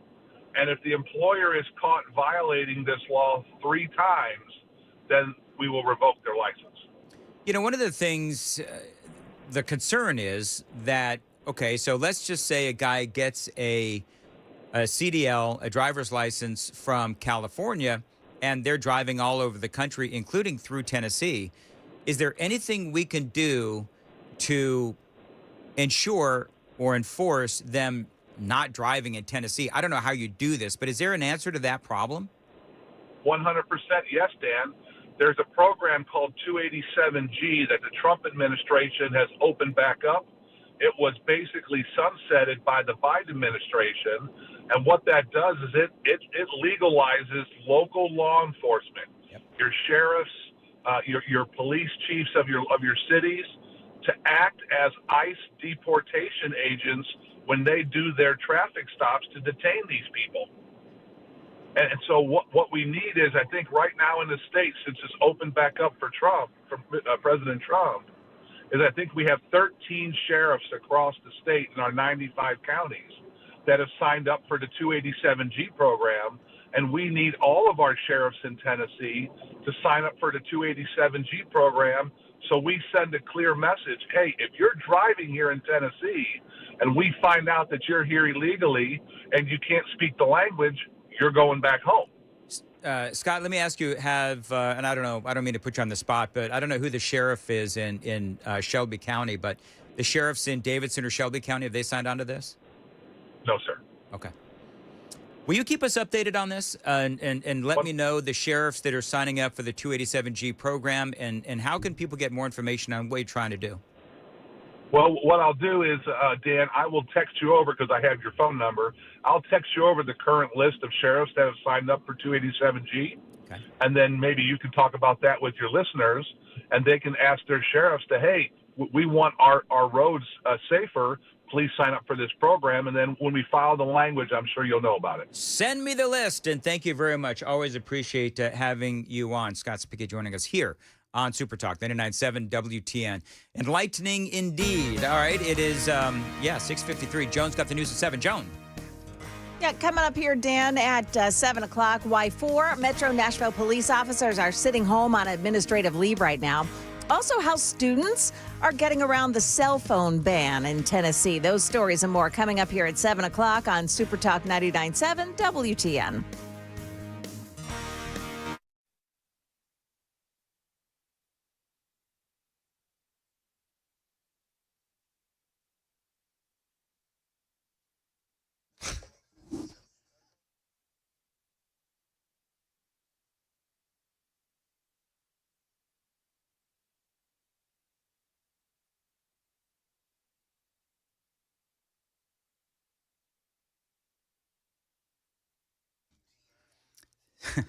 That's a funny promo.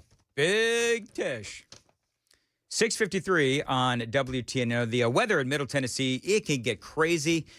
And so you need a backup home standby generator from my friends at the Generator Supercenter, the nation's #1 Generac generator dealer. You get a free quote and get peace of mind when you have one installed. The Generator Supercenter does feature expert installation, 24-hour monitoring as well. They're not going to leave you in the dark. And financing is available. So when the power goes out in your neighborhood, the Generator Supercenter, they're going to keep your power on. It's great. 615-879-1952. Again, financing is available. 615-879-1952. Generator Supercenter of Nashville.com.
Hey, Joan. Yeah. So you hear the promo with Chris Hand calling Letitia James Yeah. Big Tish? Big Tish. Do you know, it's weird. Do you know what happens when she walks backwards? Oh, stop. Oh, my goodness, Dan. What? Seriously. Was that wrong? Probably not, She's but got a big, still. listen, she's got a big backside. I don't know what else to tell you. Oh, look, the music. Thank the Lord. Yeah, here it comes. All right. Coming up, I'm going to do a purely political segment coming up. Going to talk about Gavin Newsom, J.D. Vance, some great audio from J.D. Vance talking about conservatism. So we've got a big segment coming up here between 7 and 7:06 and 7:35. It is all straight ahead. Nashville's Morning News on Super Talk 99.7 WTN.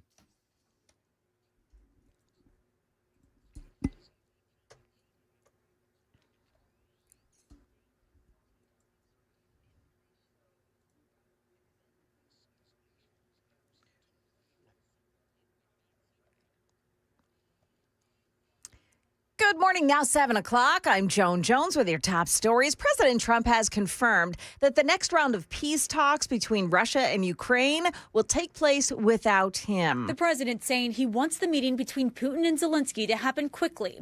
But the Kremlin still hasn't confirmed if Putin is even on board, despite claims that he told Trump he would attend. Russian officials now saying any face-to-face between Putin and Zelensky must be, quote, prepared with the utmost care. Critics accusing Russia of delaying the talks on purpose. ABC's Nicole D'Antonio. The 4 Metro Nashville police officers involved in a bar fight on Division Street over the weekend have been placed on administrative leave. Channel 4's Marius Payton. 4 off-duty officers weren't allowed into Loser's Bar. That led to a fight with security guards in front of the Velvet Taco.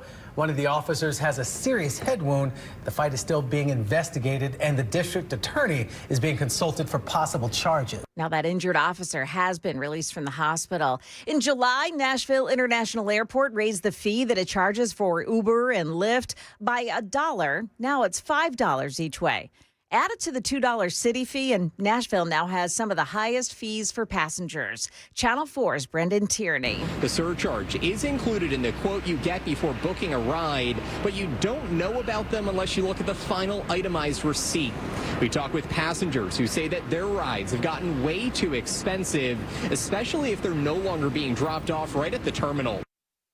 The airport generated more than $14 million in 2024 on rideshare surcharges. And that $2 city fee, that goes to the Convention Center Authority, which now, by the way, has a surplus fund of $485 million. An update to a story that we brought you last week. A 17-year-old boy who was injured while riding an ATV in Antioch has died. He had been identified now as Daryl Anthony. He was riding with a 16-year-old passenger when he ran a red light and hit a Dodge Durango heading in the opposite direction on Hobson Pike. The passenger suffered non-life-threatening injuries. Metro Nashville students have apparently found a workaround to the statewide ban on bringing cell phones into the classrooms. WSMV4 is reporting that many kids have a second phone, a burner phone, and that's the one that they put into the pouch and it gets locked away during class. Their real phone stays with them while they're in class. Metro Nashville schools say that they've caught about 100 kids using that scheme so far this year. Market Numbers Report brought to you by Beacon Capital Management, online at beaconcm.com. If you're in the market for a used car, Hertz says it'll begin selling its pre-owned cars on Amazon Autos. That program starting in Dallas, Houston, LA, and Seattle for now. It'll become more widespread in the coming months. Right now, we've got stock futures pointing down with NASDAQ futures down 56. The Dow futures are down 20. S&P futures are minus 7.5. That is the latest news. Traffic and weather next. I'm Joan Jones, WTN News.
Couple trouble spots in Jolton on Clarksville Pike. At Old Clarksville Pike, there's a crash. Another one in Haynes on Mormon's Arm Road at Boatner. And in Antioch, watch on 24, the westbound side at Hickory Hollow Parkway, exit 60. There is a crash there involving a pickup truck. And it looks like there is now a wrecker on the scene. That'll be cleared in a few moments. Traffic every 10 minutes every morning on Super Talk 99.7 WTN.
.707, Nashville's Morning News on Super Talk 99.7 WTN.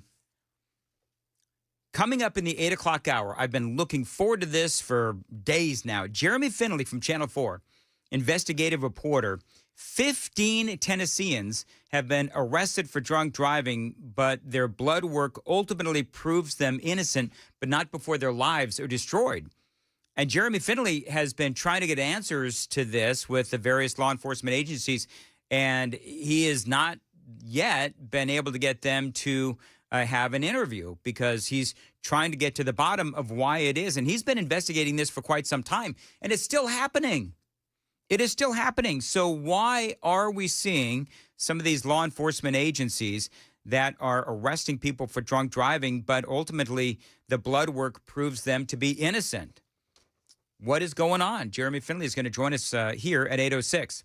On Nashville's Morning News on Super Talk 99.7 WTN. By the way, the Super Text line is open, 615-737-9986.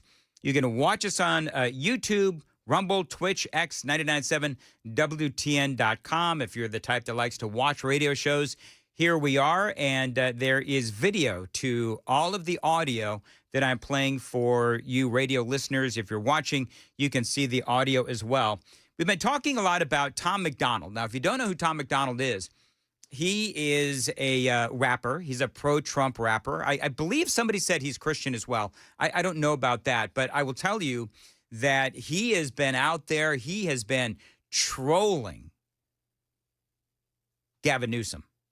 And he and Gavin Newsom, they've been involved in a lot of back and forth. And here is his latest, is Tom MacDonald. He is promoting his new song, and the new song that he does have is about Gavin Newsom. The devil is a Democrat, and you ever heard of backmasking, where if you run a song backwards, there's a hidden message? You folks that grew up in the 80s, y'all know what that is. Louis, you're not as old as I am. You know what backmasking is? Yeah. Okay, very good. So yeah, some sort of a satanic message if you run a song backwards. Well, he did the same thing with messages from Barack Obama and Gavin Newsom. Listen. These two guys are evil, and I got the proof. You ever listen to a record backwards and hear the subliminal messaging? Well, watch this. Yes, we can.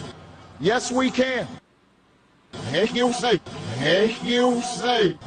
So if you can't tell, that is Barack Obama when he is saying, yes, we can, you run it backwards, and the former president is saying, thank you, Satan. Heck you say. Heck you say. Heck you say. And trust me, you're not even going to believe what you hear when you listen to Gavin Newsom's speech in reverse. I want to say a few words about the events of the last few days. I'm Gavin Newsom, and I'm gay. Obviously, he's messing around.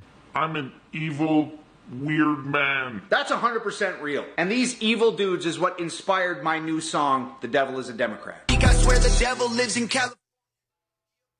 And people are loving this song. I love this song. Do you know I actually listened to this song on the way home? And I hate rap. Joan even likes this song, too. The Devil is a Democrat. It is a song directly about Gavin Newsom, and that is Tom McDonald. Now, it's actually pretty brilliant on his part because I think that song could help us as conservatives because McDonald's message ultimately is really good and it's true. I want you to think about this because Gavin Newsom, it is clear as bell that he is running for president of the United States. Gavin Newsom and the Democrats' policies, they are destructive. What are they, you say? Well, let's just go down the list, right? Allowing illegal alien truck drivers to get licenses. We covered that in the previous segment, in the previous hour. Allowing the state of California to give benefits to illegal aliens. That is true. Overall, allowing sanctuary state policies that impact all of America. Their soft on crime policies, allowing homelessness to fester in the streets of California, safe places for junkies to shoot up in San Francisco, and you have California. You got your high crime, #1 in homelessness, and #1 in unemployment in the nation. So if you want to start talking about what Gavin Newsom's policies are, well, those are his policies. And the problem that the American people have is that the policies of sanctuary cities, you know what the problem is? Is that they really do impact all of America. There's also the question, there's also some question about the character of Gavin Newsom. This happened in a debate. The question is very simple, ladies and gentlemen. If you can't trust Gavin with his best friend's wife, how can you trust him with your state? Did you know that story, Joan, about Gavin Newsom? Oh, Joan's off getting coffee. So Gavin Newsom, way back when, and I don't believe anybody really cares about this, which is why I don't focus on this, but apparently old Newsom had an affair with his best friend's wife back in the mid-2000s. He was, of course, still elected governor. Turns out the guy was also his campaign manager as well. So now, as we've been talking about this week, Gavin Newsom has started trolling J.D. Vance because, you know, he's been trolling Donald Trump with these Trumpian-like social media messages where he is sounding like Donald Trump. He's sending out tweets in, you know, all capital letters, and he's ending it, "Thank you for your attention to this matter," really mocking Donald Trump with his own tweets. And so now he knows that J.D. Vance is going to be more than likely his opponent in 2028. When it was announced that J.D. would be participating in the Zelensky meetings this week, Gavin Newsom did something to troll J.D. Vance. And I'm going to talk about that coming right up here on Super Talk 99.7 WTN. It is coming up on 7:15. Joan Jones is here. Time to check the roads. No. Damn it.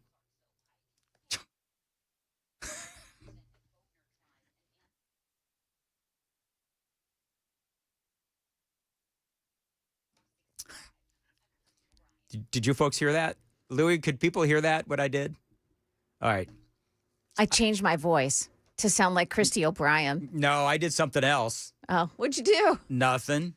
Dan? Listen, if you didn't hear it, and if people didn't hear it, you know what? I shanked. I thought it was you, and it was whatever her name is, and I said, "Oh dadgummit." darn!" I said, "Dadgummit." Dadgummit. What I Sure, said, you did. It's been like a 3 dadgummit days so far here on the morning show. Goodness gracious. Anyway, moving right along. Microphone on, microphone off, Mandis. So when it was announced that J.D. Vance would be participating in the Zelensky meetings this week, Gavin Newsom, he posted a video of J.D. Vance. Remember this whole video of J.D. Vance running after his son at the zoo, I think it was? No, it was at, where did this happen? Where he's running kind of like Girly Joan. Where was that? Do you remember that? Joan Jones? Is she gone again? All right, fine, she's gone.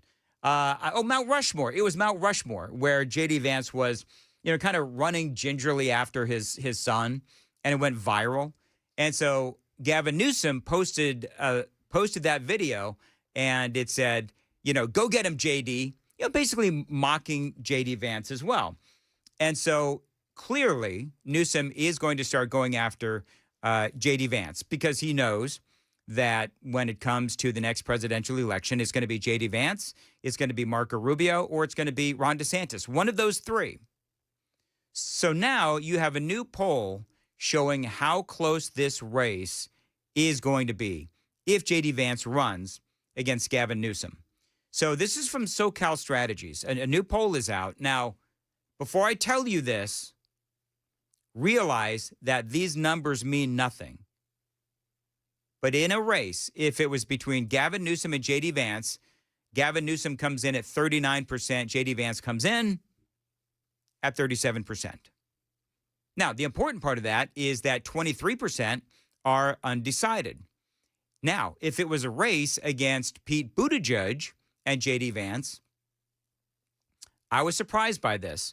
Mayor Pete, according to this poll, gets 41% of the vote compared to JD Vance's 37%. Now, again, this poll means absolutely nothing.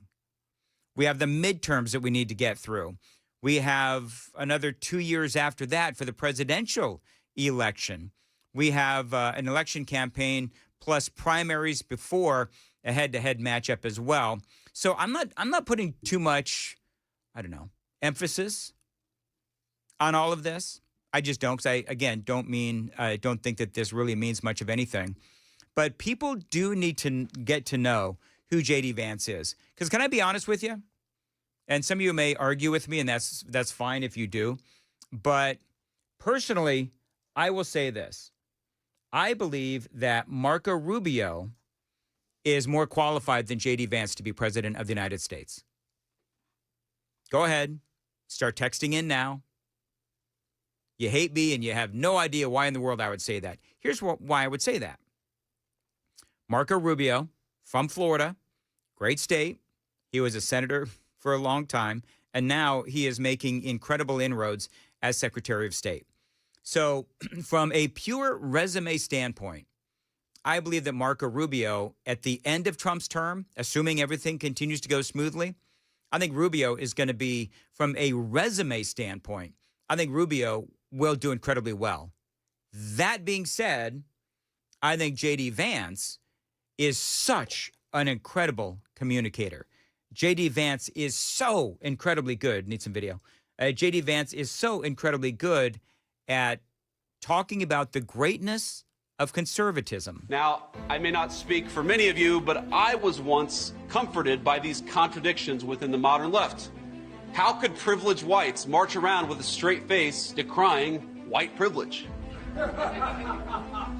How could progressives pretend to love conservative Muslims despite those Muslims' views on gender and sexuality?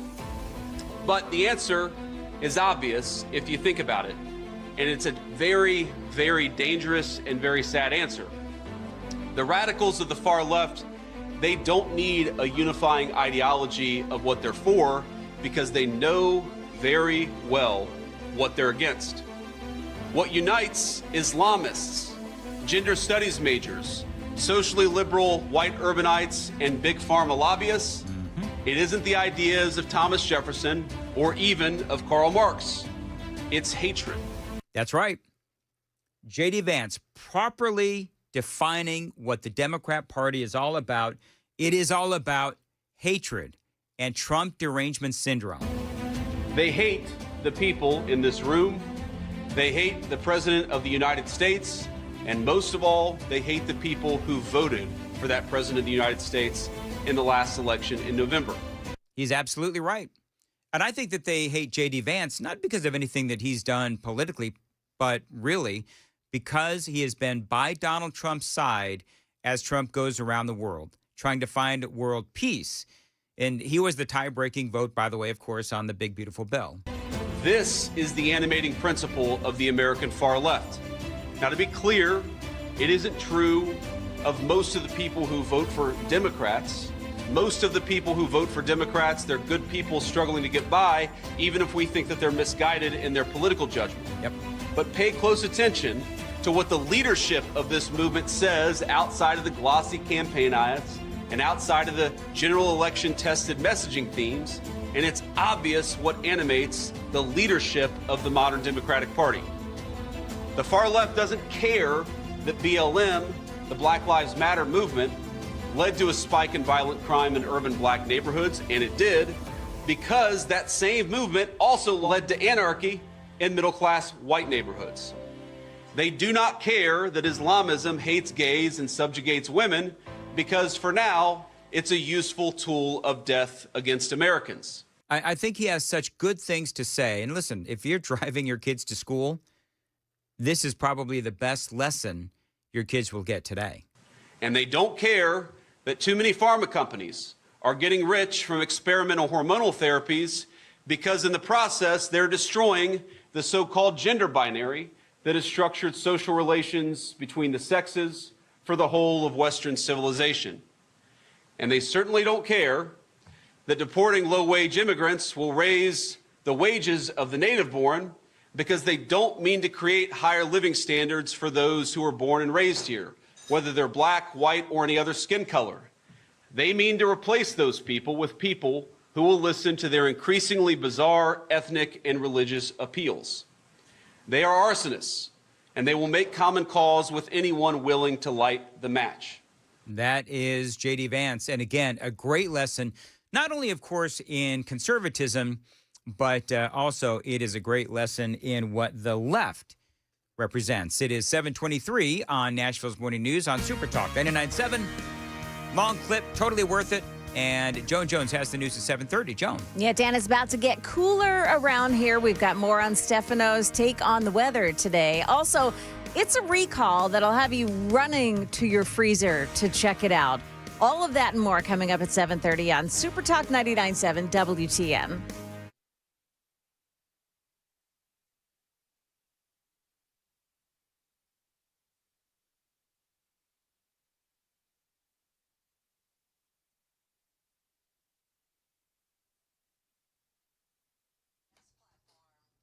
$7:23. By the way, coming up, Elon Musk is in the news today in a big, very big political way. Details straight ahead on Super Talk 99.7 WTN. Listen, if you are suffering with chronic back and knee pain and neck pain, the Wellness Institute of Nashville, they can help you.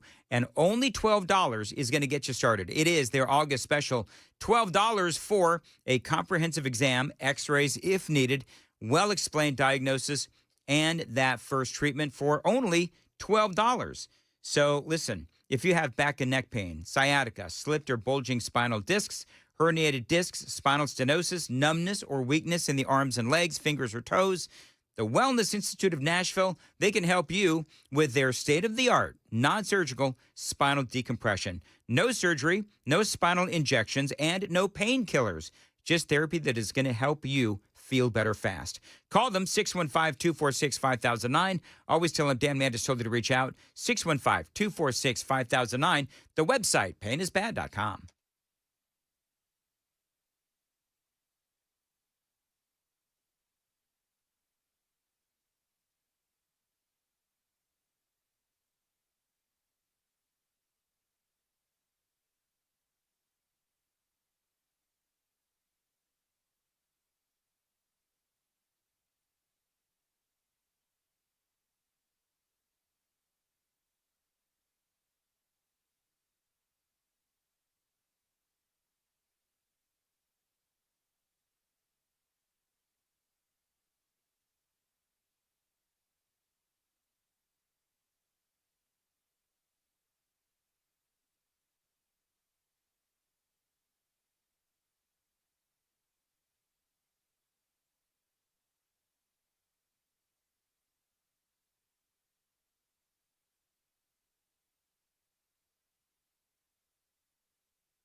7:29 on Nashville's Morning News on Super Talk 99.7 WTN.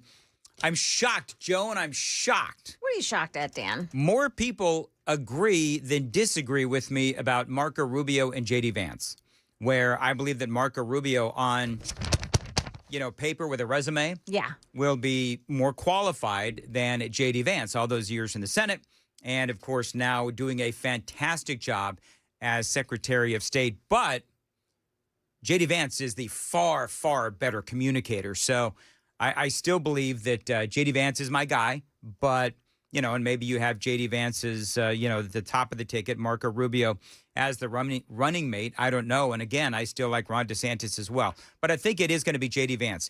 Do you know who else thinks it's going to be J.D. Vance? Who? Elon Musk. Oh. Elon Musk, their word is now that Elon Musk is going to start bankrolling a JD for president movement. Whoa. Yep.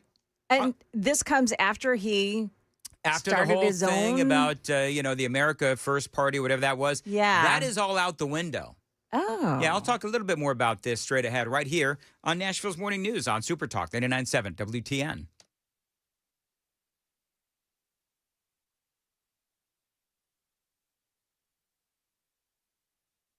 Good morning. I'm Joan Jones with your top stories. This will be the first day in a while that we don't see extreme heat warnings in our forecast. Nice.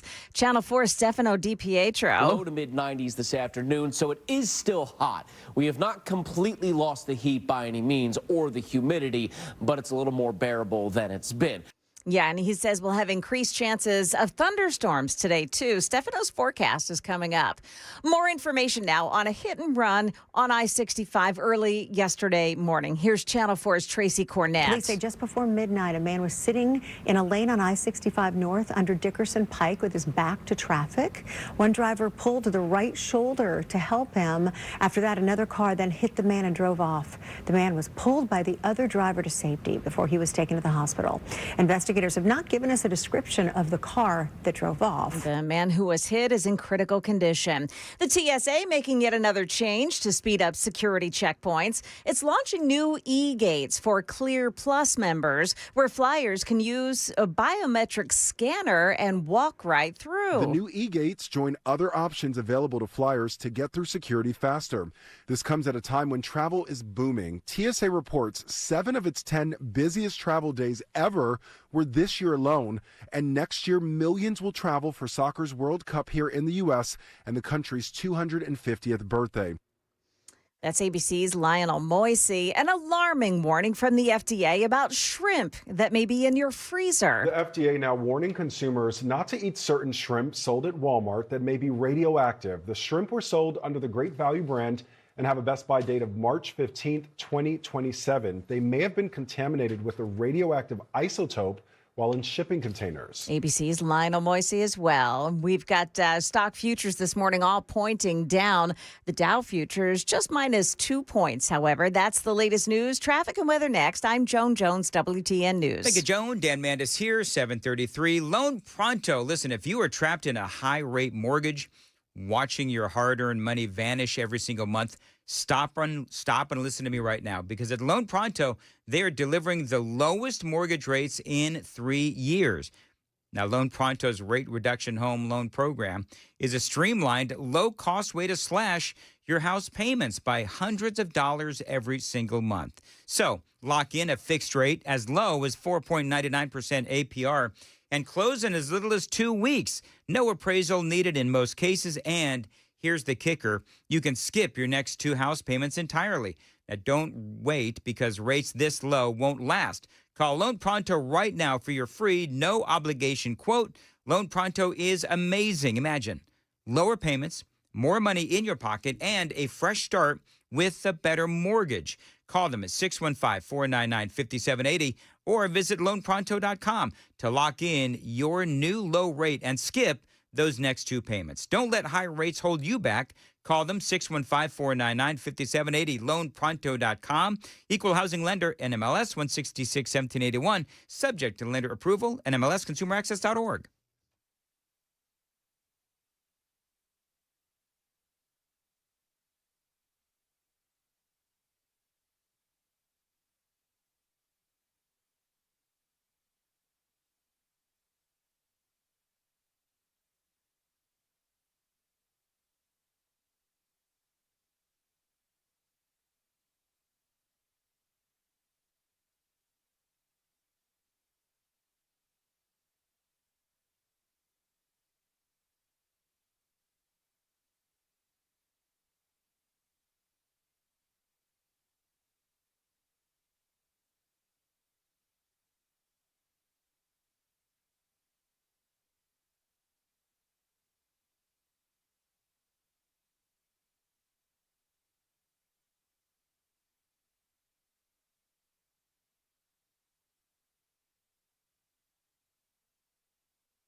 Got a crash in Joelton. It's on Clarksville Pike at Old Clarksville Pike South, and another one in Madison on 65 in the northbound lanes at Dickerson Pike, exit 90A. Traffic every 10 minutes every morning on Super Talk 99.7 WTN. Thank you, Joan. 736, Nashville's Morning News. You know, your bathroom is one of the biggest selling points when it comes to getting your home sold, and Zintex can offer you a huge upgrade with your bathroom and a special price and offer just for my listeners.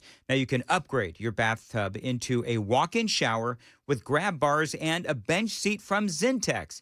Now, this can help the older folks in your life, and a bathtub redesign can make your bathroom look spectacular. Now, a little bit about Zintex. It is impressive.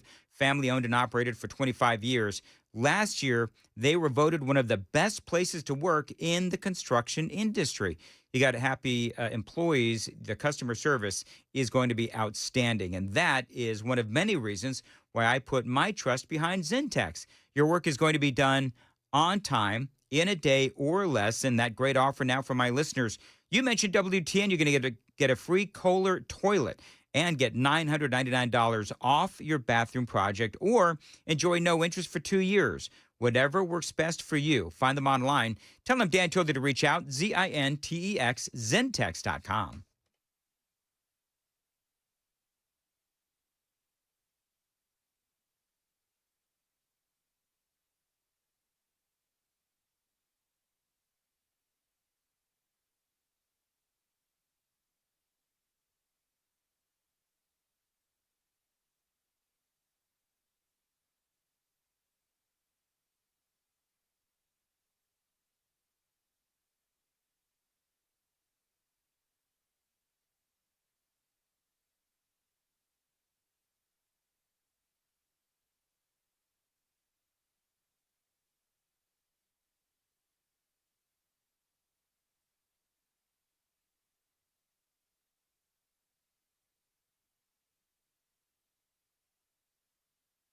$7:38, Nashville's Morning News on WTN. Just to put a punctuation, maybe a period, on that conversation regarding Elon Musk, because I was up against the clock, Wall Street Journal is now reporting that Elon Musk, you know, he did pledge to start that political party.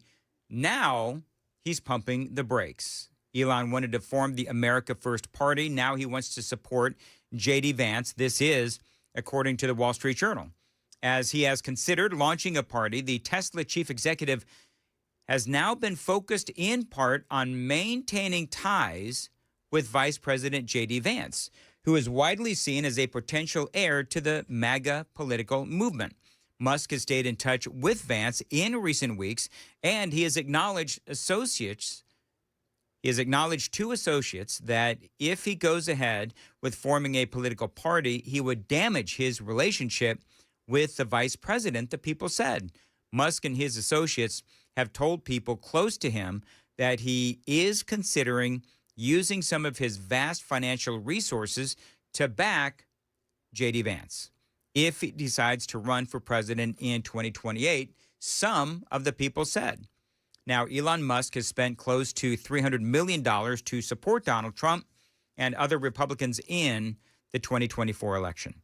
So the only thing that I'll say about this is, again, this is from the Wall Street Journal, but what I would say about this is this would be obviously clearly a very good thing, because for the Republicans, it is a lot better to have Elon Musk on your side as opposed to against you. And so, you know, clearly for yours truly and anybody who is part of the MAGA movement, I think that we need to, you know, do whatever we can with Elon Musk to ensure that not only that he is supportive of J.D. Vance, but also supportive, ensuring that if J.D. Vance ultimately, eventually, maybe ends up as president of the United States, that we also have a Congress that is run, excuse me. You're by all right over Republicans. there.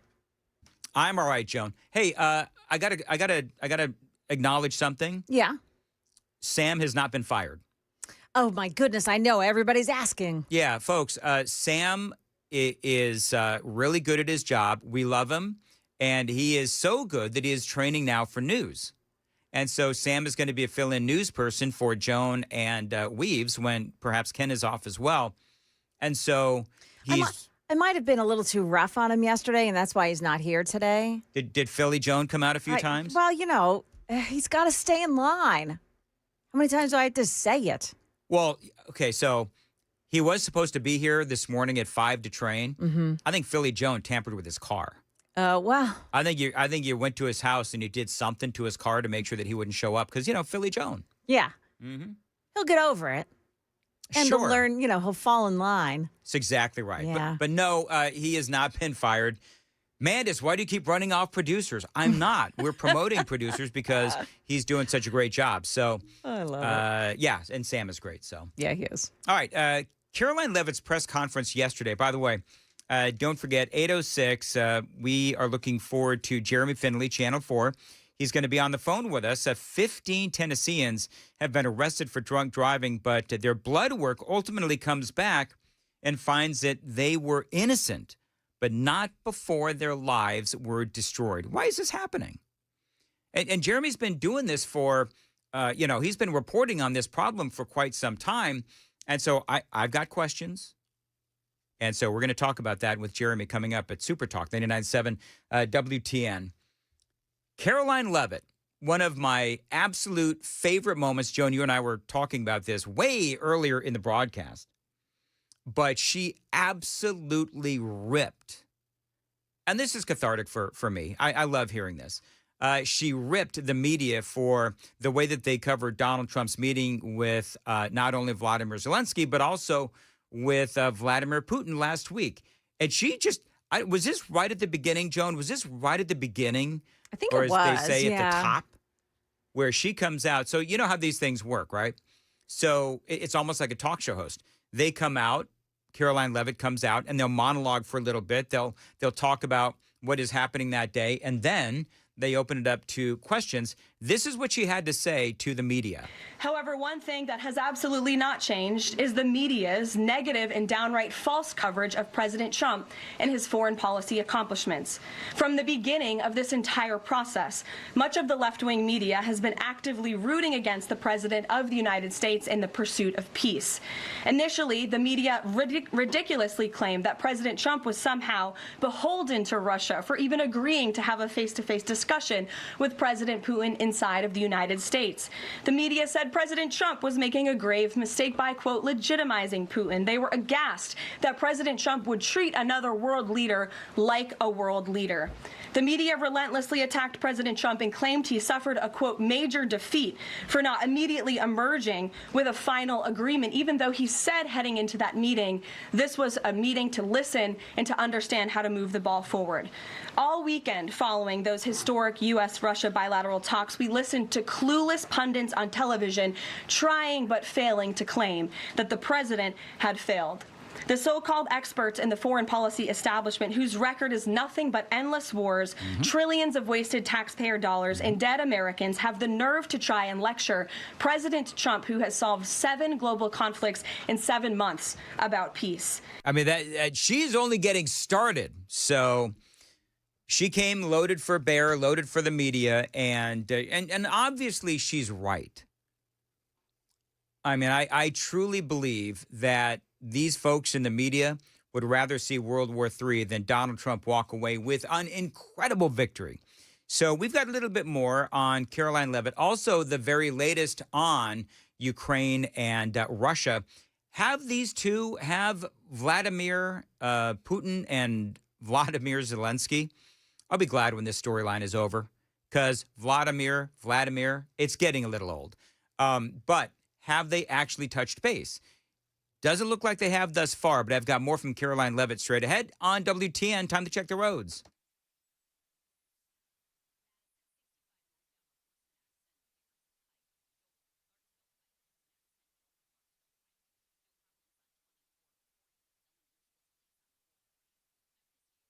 As far as your weather goes, today it's going to be partly sunny.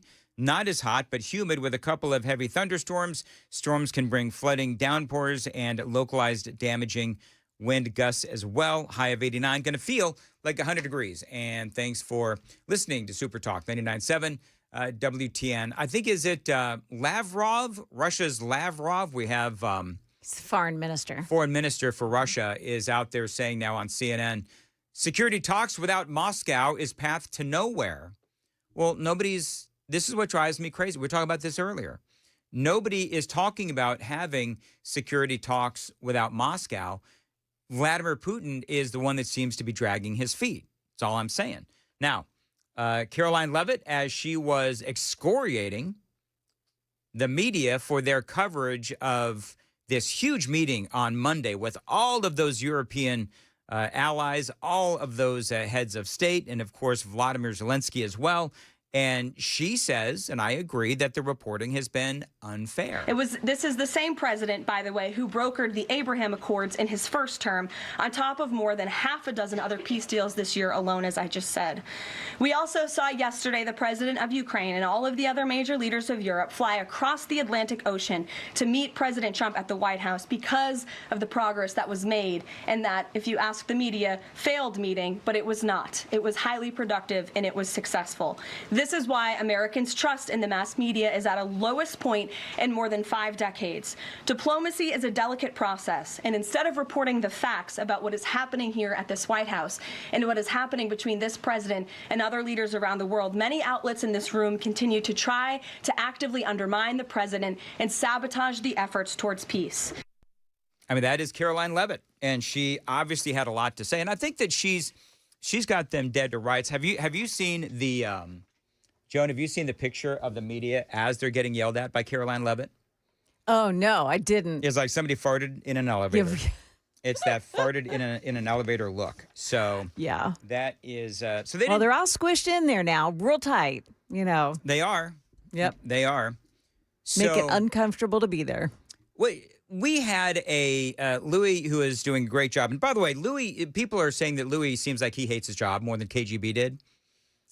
Louis has actually affirmed to me, Joan, yes, that Louis, in fact, does not hate his job. Right, Louis? Not at all. There you go. Oh. Don't you love working with me, Louis? Louis loves working with me, Dan. You'll notice he said absolutely nothing at that. All right, cool. Blink twice if you need rescue, Louis. Yeah, if you need to rescue from Dan. I'm getting your spots together. That's why I didn't say that. Oh, okay, very good. He's doing work for you, Dan. No, thank you, Louis. I appreciate it. I love working with you, too. Trust me, I would not be coming here at 5 a.m. if I didn't. Oh, what a sweet man. Thank you, Louis. On time, I appreciate it. Every time, every day. I paid him to say that. All right, very good. Moving right along. So one of the things, as I thought was interesting with this press conference, is that I believe that she is right. Caroline Leavitt is correct. Oh, real quickly, Louis, I'm sorry. I know you're trying to do my spots got all screwed up today somehow. We did the Daily Dan poll. Do you believe that Vladimir Putin is negotiating in good faith? Is because he's dragging his feet. I believe that Vladimir Putin is dragging his feet, and I think that he wants to just elongate this war with Ukraine. And a lot of other people that, I'm not saying this in a vacuum, a lot of really smart people, smarter people than me, have said that, including, by the way, Donald Trump, who says he'll have a great conversation with Vladimir Putin, and then, next thing you know, is Putin is out there bombing the living crap out of Ukraine. What are people saying on the super text line? First of all, Louis, how did we frame the question? Do you believe Putin is negotiating in good faith with Zelensky? All right, and what did people say? 22% yes and 78% no. 78% said no. So all you people that attacked me on the super text line, more people agree with me that listen to WTN than you. We got a lot of Putin lovers here on the listening audience of WTN. I don't like either one of these guys, though. That's the thing. I don't like Zelensky. I've spent hours of time on my radio show blasting Zelensky at every turn. But Donald Trump clearly wants peace. And I know that when Trump says it wasn't his war, I mean, obviously that's true. He is trying to clean up not only the war, he's trying to stop the war, but also the bad policies regarding the war. With that blank check, no accountability, no end in sight policy of Joe Biden. That was the Biden policy. Billions of dollars to Ukraine, zero end in sight. There is absolutely nothing wrong. As a matter of fact, I appreciate Donald Trump trying to stop the war. And of course, he also has now put into place NATO buying our weaponry, and then they ultimately end up giving it to Ukraine to deal with Russia. We'll have to see where it all goes. And I think that Donald Trump has done great work. We'll have to see whether both sides, whether we're talking about Russia or whether we're talking about Ukraine, but we got to see if both sides or either side is able to, convince the other to stop this war and come to an agreement of peace. I don't know, Joan, what do you think? It's got to stop sometime because eventually Ukraine is going to run out of bodies.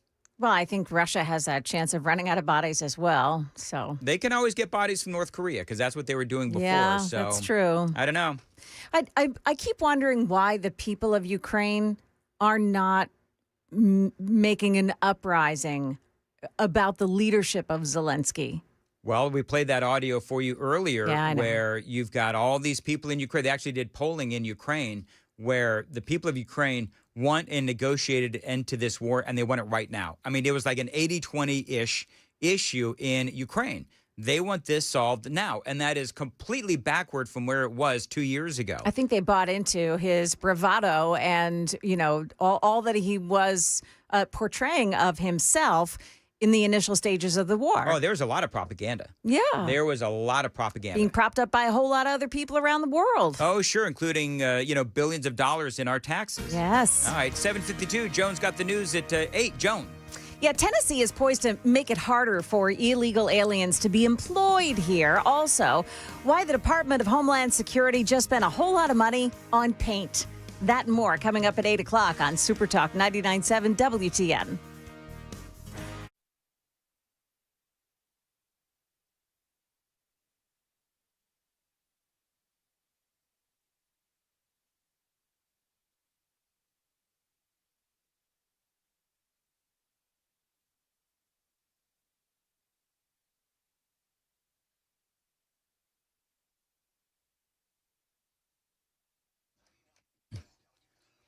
Dan Mandis here for my friends at Contours. Listen, if you're not feeling real good about yourself and you're not feeling real good about how you look in a bathing suit, go to Contours and check out one of those incredible belly buster specials. Most folks, of course, lose a couple of inches across the middle when you go through these belly buster specials from Contours, taking advantage of their red light technology. It is cutting edge, it is unique, it is effective. And right now, the first 10 callers to 615-236-9960 get one of those belly buster specials for only $99. That is a huge discount from my friends at Contours for the first 10 callers right now. 615-236-9960. Find out more about their red light technology at ContoursLLC.com.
Dan Mandis here, and I got to tell you about my vision correction surgery.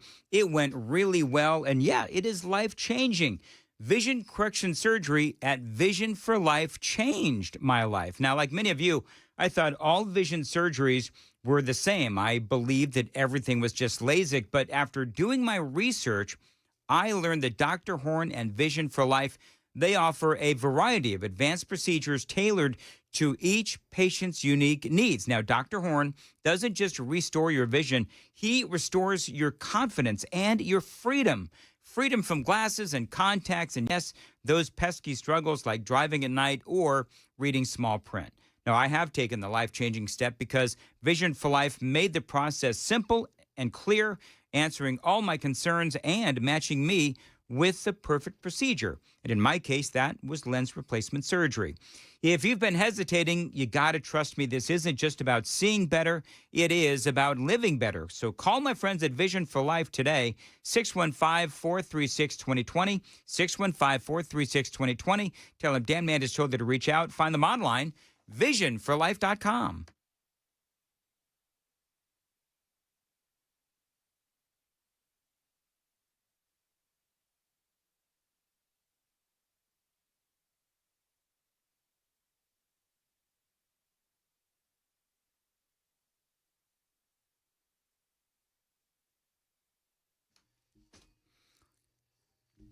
$7:58, Nashville's Morning News on Super Talk 99.7. Somebody wants me to talk about Senator Marsha Blackburn's unwillingness to actually answer questions.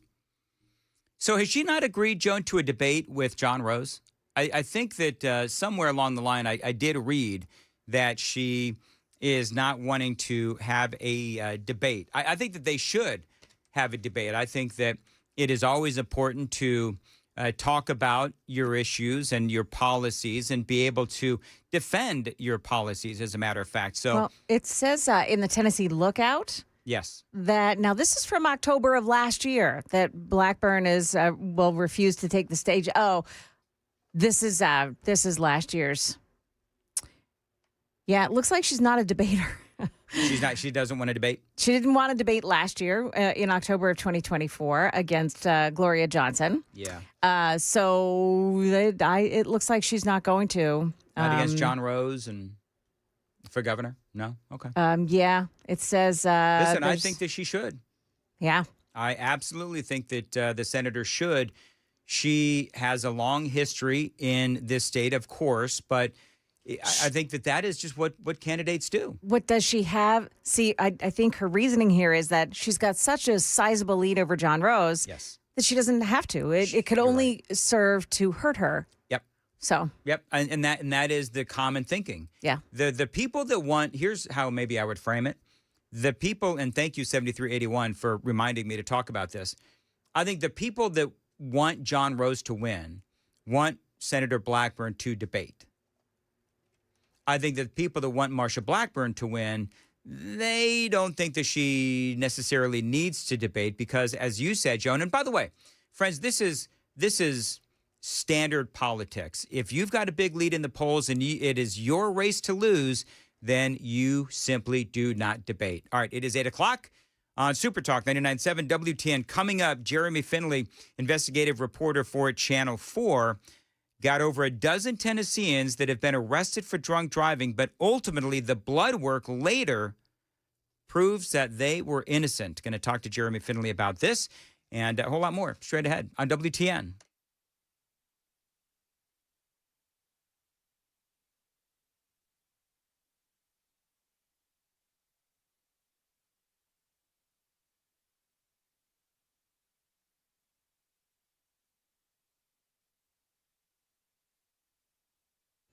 Good morning. It's 8 o'clock, and I'm Joan Jones with your top stories. Couple of accidents that are making things tough getting in this morning from the Franklin area. You've got a crash in Berry Hill on I-440 eastbound right at 65. Takes out two right lanes. And then in Brentwood on 65 northbound side, just past Old Hickory Boulevard South, there's a crash there, too, and it's blocking the right shoulder. More on that in just a moment. President Trump is defining the U.S. role in so-called security guarantees for Ukraine.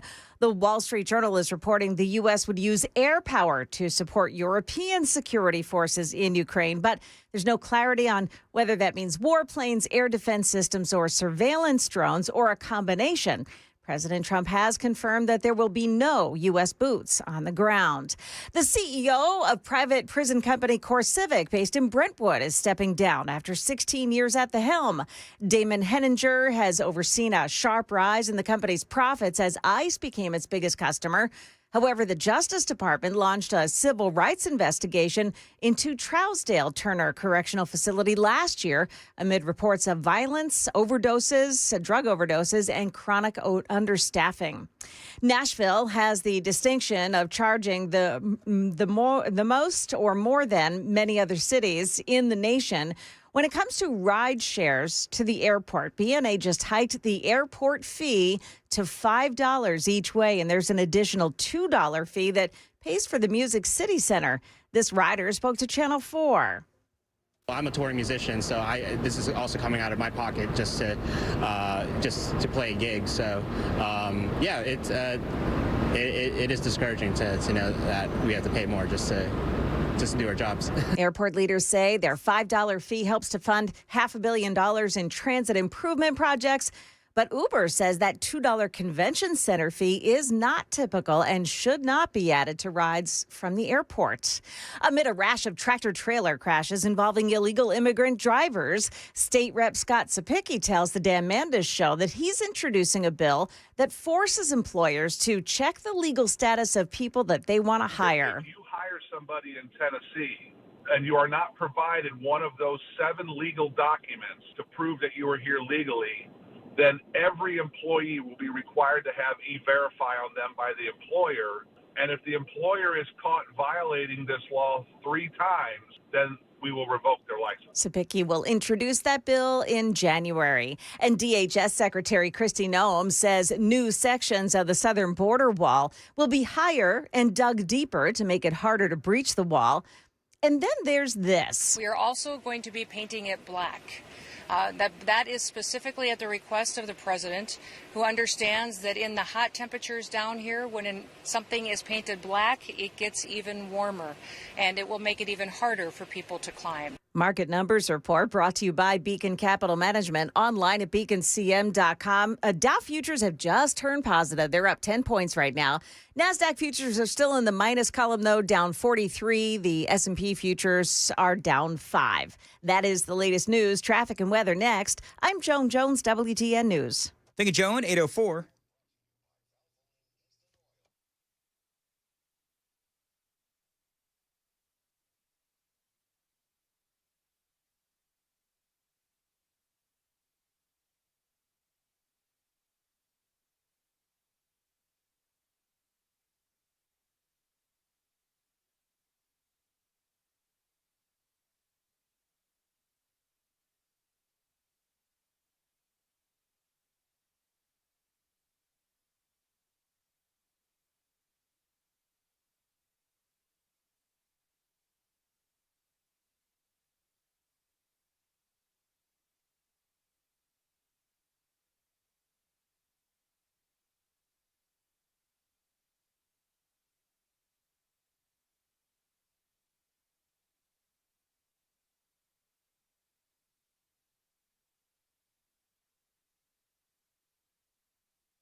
You do have that accident this morning in Berry Hill. It's on 440, the eastbound side before I-65. And then in Brentwood, it's a crash on I-65 northbound. It's past Old Hickory Boulevard, and it takes out the right shoulder. And that's causing quite a backup this morning, well into the Spring Hill area if you're traveling on 65. Things are very slow on 24 as well this morning. Looks like all normal volume delays. And you also have a crash involving some injuries in East Bank. This is on Spring Street at North 1st Street. Traffic every 10 minutes every morning on Super Talk 99.7 WTN.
.808 Nashville's Morning News on Super Talk 99.7 WTN. Welcome on in to the final hour for your Wednesday. I want to welcome on into the program Channel 4 investigative reporter Jeremy Finley. Jeremy, I want to just say right off the bat, I love your work and your investigative reporting is top notch. And I've been watching with a lot of interest this story that you've been covering where, I mean, over a dozen now, you're up to 15 Tennesseans have been arrested for drunk driving.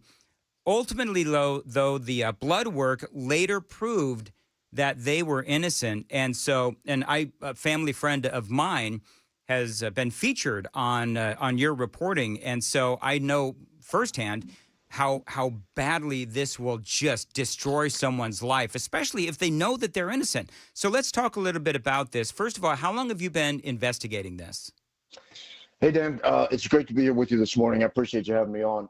So we actually started uncovering this in 2023 is when we did our very first story where we found our very first driver who was sober and was arrested for DUI. And we kind of thought at that time that it was just an outlier case and you know, we didn't think much of it. But over the years, I started hearing from more drivers. So we continued reporting, and at this point, we have found that in a 7-year period between 2017 and 2023, that there actually have been more than 600 sober drivers in Tennessee arrested for DUI. And our most recent reporting has focused, that 15 number that you were mentioning, has focused on drivers that have been arrested specifically by state troopers. So we know that ultimately, we've got hundreds of cases in Tennessee, and that number is only up until 2023. We don't have the numbers for 2024. We don't have the numbers for 2025 because the TBI is the only one that has that information, and they haven't released it yet. And so ultimately, it's showing a pervasive problem, and it's not just one police agency. We have found this happening all across the state. From local police departments, again, to the state police. And when we started reporting on this, and it's kind of still the same situation today, it's only us finding this data. We had to go out and search for it and find the court records and verify it with their blood work. It's a vital part of investigative journalism that we have the documentation to prove what people are telling us. And in this case, we were able to find it. And it's just a situation where not only is it bad enough to get a DUI when you're sober, but what we found is that the crime lab at the TBI is so backed up that it sometimes can take months, and we're talking in some egregious cases 8 months to get the blood work back. So for 8 months, you are living under this veil of trouble where you have gotten a DUI. In some cases, we have found people that have lost their jobs, they have lost their insurance, and in some of the worst cases, lost custody of their children because their children were in the car with them when they got the DUI and the entire time they were sober. So that's kind of a wider scope of how big of the problem is that we found. So 600 with various agencies, and yeah, the latest is these 15 from state troopers. I got to ask, so what's in it for the state? Like if you think, okay, we'll follow the money, right? Follow the money. Right. So when you follow the money, where does that lead? I mean, is this, I guess my question is this a sign of corruption, or is this a sign that they don't know how to do the tests?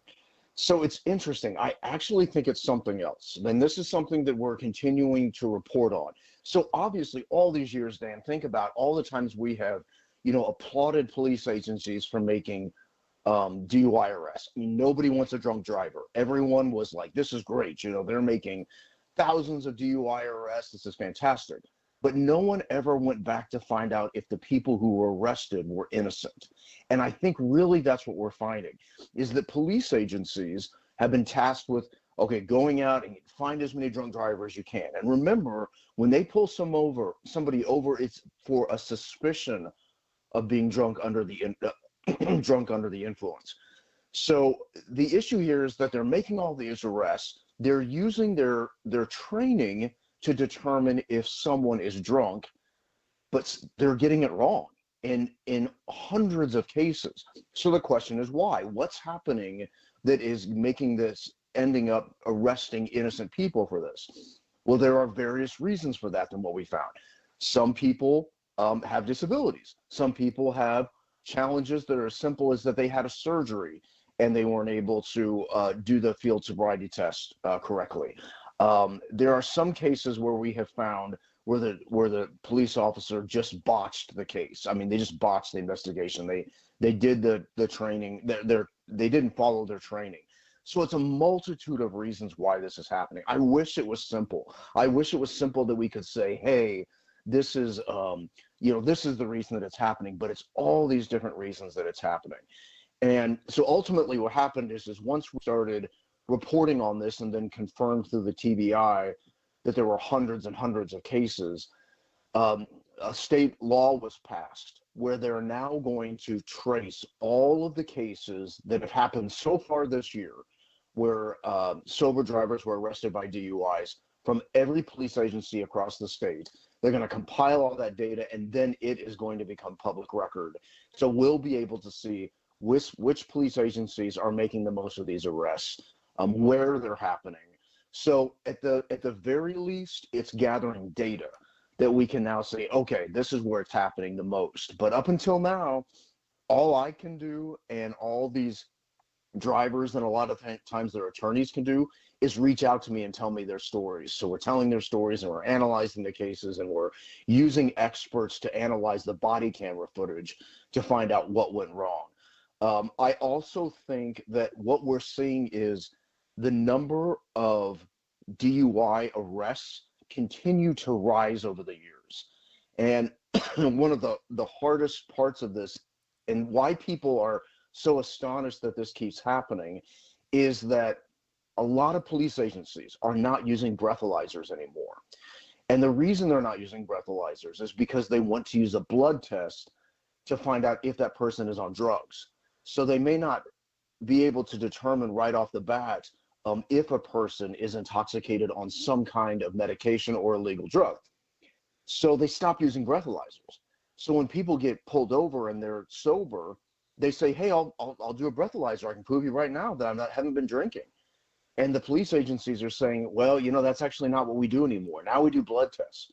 Okay, well, that's, you can understand why they have to do that.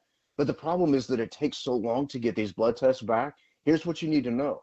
If you get pulled over and you're sober for a DUI, you're going to have not a breathalyzer if you're in one of these across the state where they're not using breathalyzers. So they're going to test you first for alcohol. That can take a couple months. Then if the alcohol test comes back negative, they then test you for your blood work for toxicology to see if you're on drugs. That takes an additional several months. to get that report back. So you're looking at a months-long process where you've got to go to your bosses and say, hey, I got arrested for a DUI, my mugshot's out there, but I'm, you got to believe me, I'm sober. And in a lot of cases, they're finding that, I just profiled a gentleman that he had to just quit his job because he knew it was going to cost him his job, even though he was sober. So it's a really layered case, which is why we've done so many stories on this over the past year. It's horrifying. Now, can I ask real quick, the field sobriety tests? So what kind of field sobriety tests are they giving to people that they suspect of being drunk? So it's supposed to be standard across the board. I have watched so many body camera footage, so much body camera footage at this point, that I can see that it is done in many, many different ways. So there is not like one way that every person, like if you got a field sobriety test today, Dan, and then I got a field sobriety test tomorrow, there are multiple different ways it can be done. It all depends on what the officer has been trained with and the officer believes to be the best way to do a field sobriety test. But there are a few key factors. One of them is the nystagmus test. This is the one where you've seen where people have to follow the officer's fingers when he goes in front of their eyes to see if the eyes are following in a fluid motion.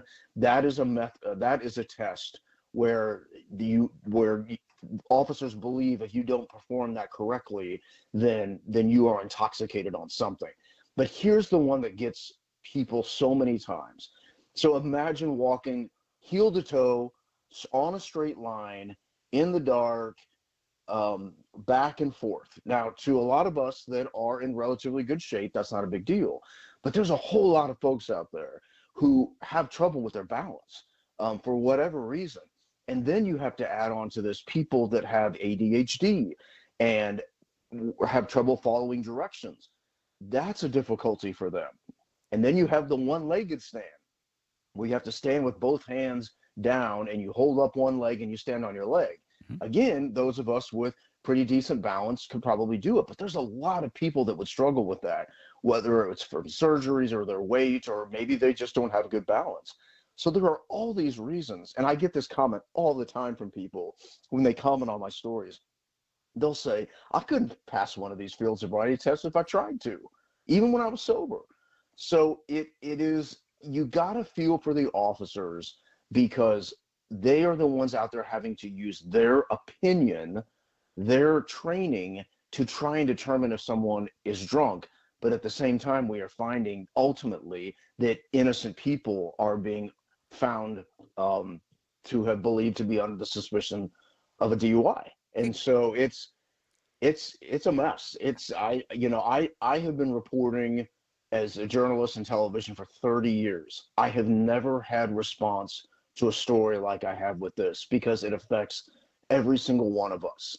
And yesterday I was actually even emailing with a guy in the United Kingdom, and he said, I just can't believe this. I follow the stories in the United States, and I can't believe that this is happening.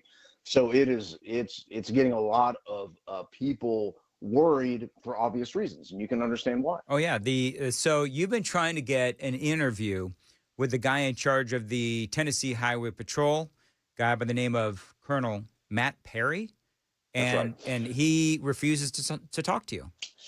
So when we first started reporting on this, and we were finding it was various police agencies, we started finding that there was a couple cases that were of state troopers. And so we thought that was really interesting. When you think of state troopers' primary mission, it is to patrol the interstates and handle crashes and things like that. And so I kind of thought it was a no-brainer. I was like, well, I'll just reach out to the THB, talk to them about their training. But nothing. They will not talk to me, will not talk about it. So then as we were researching and putting together our latest story that again showed that we have found 15 people wrongfully arrested by DUI, for DUI by state troopers, I then put in the request for the colonel to speak again. And you have to understand, like, as investigative reporters, all we want to do is sit down with somebody and ask questions and go over our data so we can have it 100% correct. You often see those videos, and sometimes they show up in promotions of a reporter like chasing down a public official with a microphone. people need to understand that's the last thing we want to do. We want to sit down, have a civilized conversation, and really get the information out and ask the questions that we need to ask. So that's what I wanted to do with Colonel. So ultimately, they said no one would be available to answer our questions. So the Tennessee Highway Patrol had a press conference about 2 weeks ago. And so we went because the colonel was going to speak. So we went there, we're ready to ask our questions. The colonel spoke for about 2 minutes, immediately left the podium, took no questions, got into a car, and drove away. Yeah, I saw that video. It was like, oh my gosh, this is a man who clearly doesn't want to answer questions. Yeah, and I understand that. I guess I should say this. I understand why people are nervous when investigative reporters like myself come around. But listen, I mean, this is the same thing that I have said in emails and have said to his spokespeople, is that, you're the head of the state's police agency. And we have found 15 cases where innocent people were arrested for crimes that they didn't commit. I kind of feel like as a taxpayer-funded position, you need to be explaining what's going on. And that's kind of where we are now. And I'll tell you also, Dan, one of the most egregious cases that we found is that 7 of those 15 were all arrested by the same trooper. So one trooper arrested almost half of those people. And to our knowledge, that trooper is out there right now continuing to make DUI arrests. Can I ask where that guy was? Which county was he in? Sure, he's in Williamson County. Williamson County. And again, like I said, 7 individual cases of innocent people arrested for crimes they didn't commit. That sounds so suspicious to me. I'm almost out of time.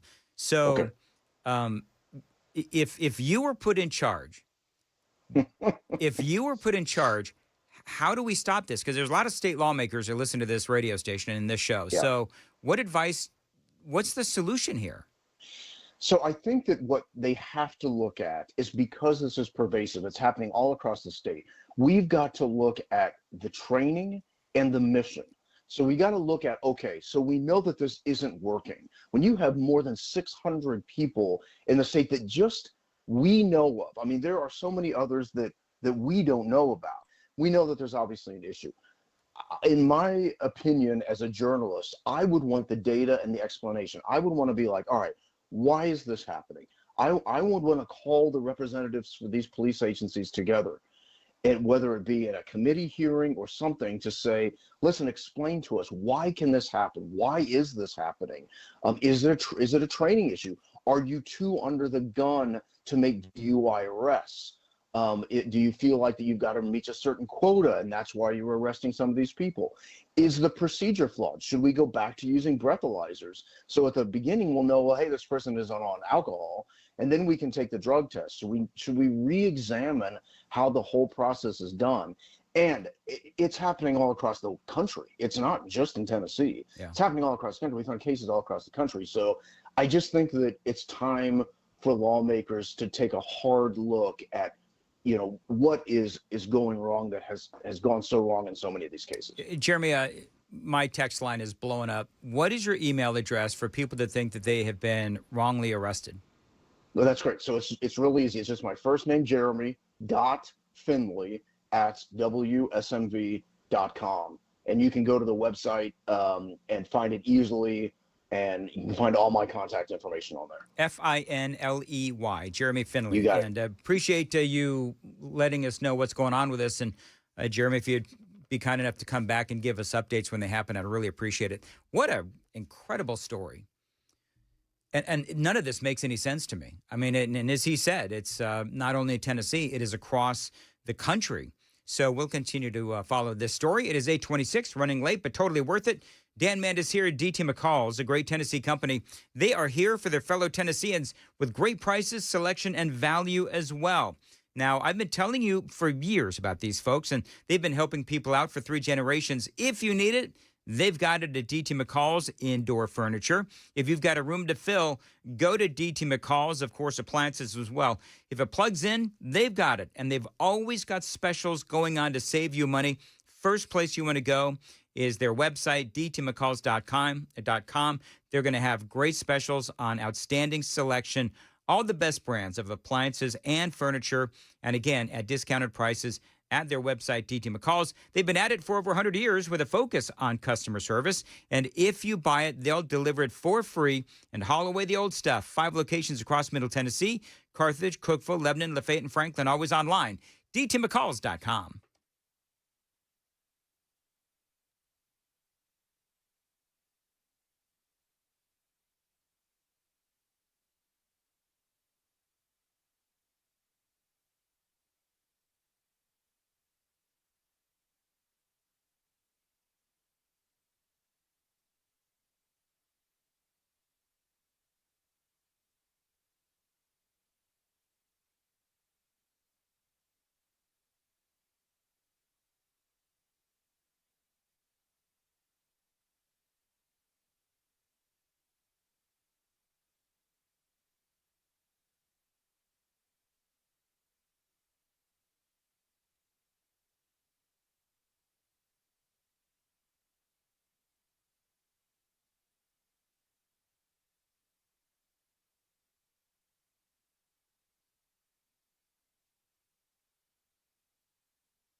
Good morning. It's now 8:31. I'm Joan Jones with your top stories. Metro Council gave the final approval last night to a rezoning of the Nations. It'll lead to more apartment buildings in the area. Until now, it has been only home to single-family homes. Channel 4's Joylyn Bukovac. 2 amendments were added before that final vote. The first came from concerns that neighbors had at meetings, and it bans new short-term rental contracts. And the second one addresses traffic concerns. Metro's Department of Transportation says that they'll look into those issues during a broader master plan review. Now, this new plan allows for up to 4 homes on a standard residential lot, as long as those homes are only 2 stories high. Following the drowning death of a second child this season, there is a push to add safety measures or completely close down a Clarksville park. That should be enough to permanently close that park, because it's a danger to the public, to the children, everyone. I'm beginning to think that maybe that should be a non-swimming area, maybe some type of guard to make people safe. Channel 4 says a 10-year-old girl died Sunday 3 months ago. Another preteen died in that same spot. Billy Dunlop Park and Robert Church Park are temporarily closed right now. Market numbers brought to you by Beacon Capital Management, online at beaconcm.com. Target sales began to slide after it rolled out transgender bathing suits for kids, and now its CEO is stepping down. Target shares fell nearly 12% in the pre-market trading this morning after releasing a disappointing earnings report. Right now on the Dow Jones Industrials, it's adding 49 points. The NASDAQ, however, is down 99. S&P 500 index is down 13 points. That's the latest news. Traffic and weather next. I'm Joan Jones, WTN News. Thank you, Joan. 8:33, Nashville's Morning News on WTN. Dan Mandis here for the Wellness Institute of Nashville. Listen, this is the place that fixed me right up. They could do the same thing for you. The August special going on right now, $12 for a comprehensive exam, x-rays if needed, well-explained diagnosis, and that first treatment. It's going on right now. The phone number is 615-246-5009. If you have chronic back and neck pain, sciatica, slipped or bulging spinal discs, herniated discs, spinal stenosis, numbness or weakness in the arms and legs, fingers or toes, we can help you. Our state-of-the-art non-surgical spinal decompression, they can help you. No surgery, no spinal injections, no painkillers as well. This is the place you want to go. The Wellness Institute of Nashville, they helped me. They can help you. 615-246-5009. Painisbad.com is the website, painisbad.com.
Man, the troubles continue on 65 North this morning. There is an accident on 65 northbound at Paytonsville Road, Goose Creek Bypass.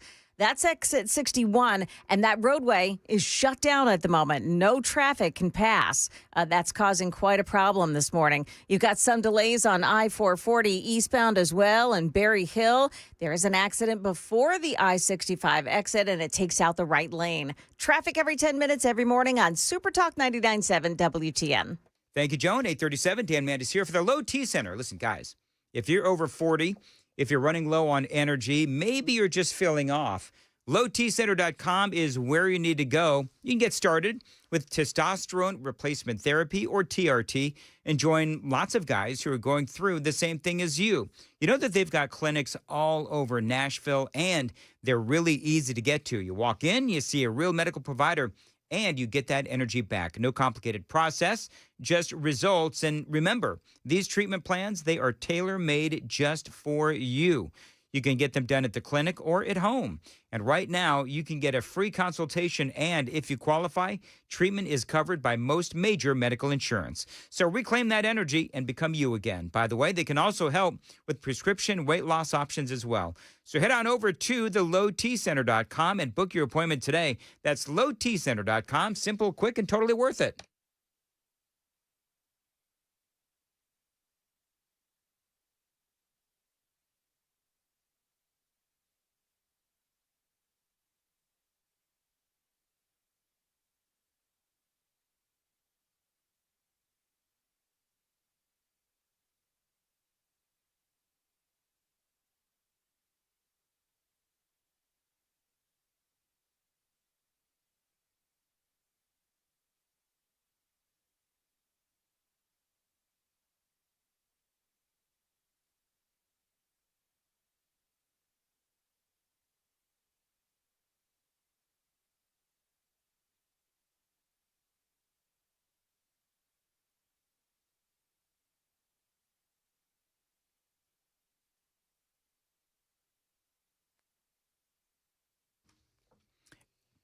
$8:39, Nashville's morning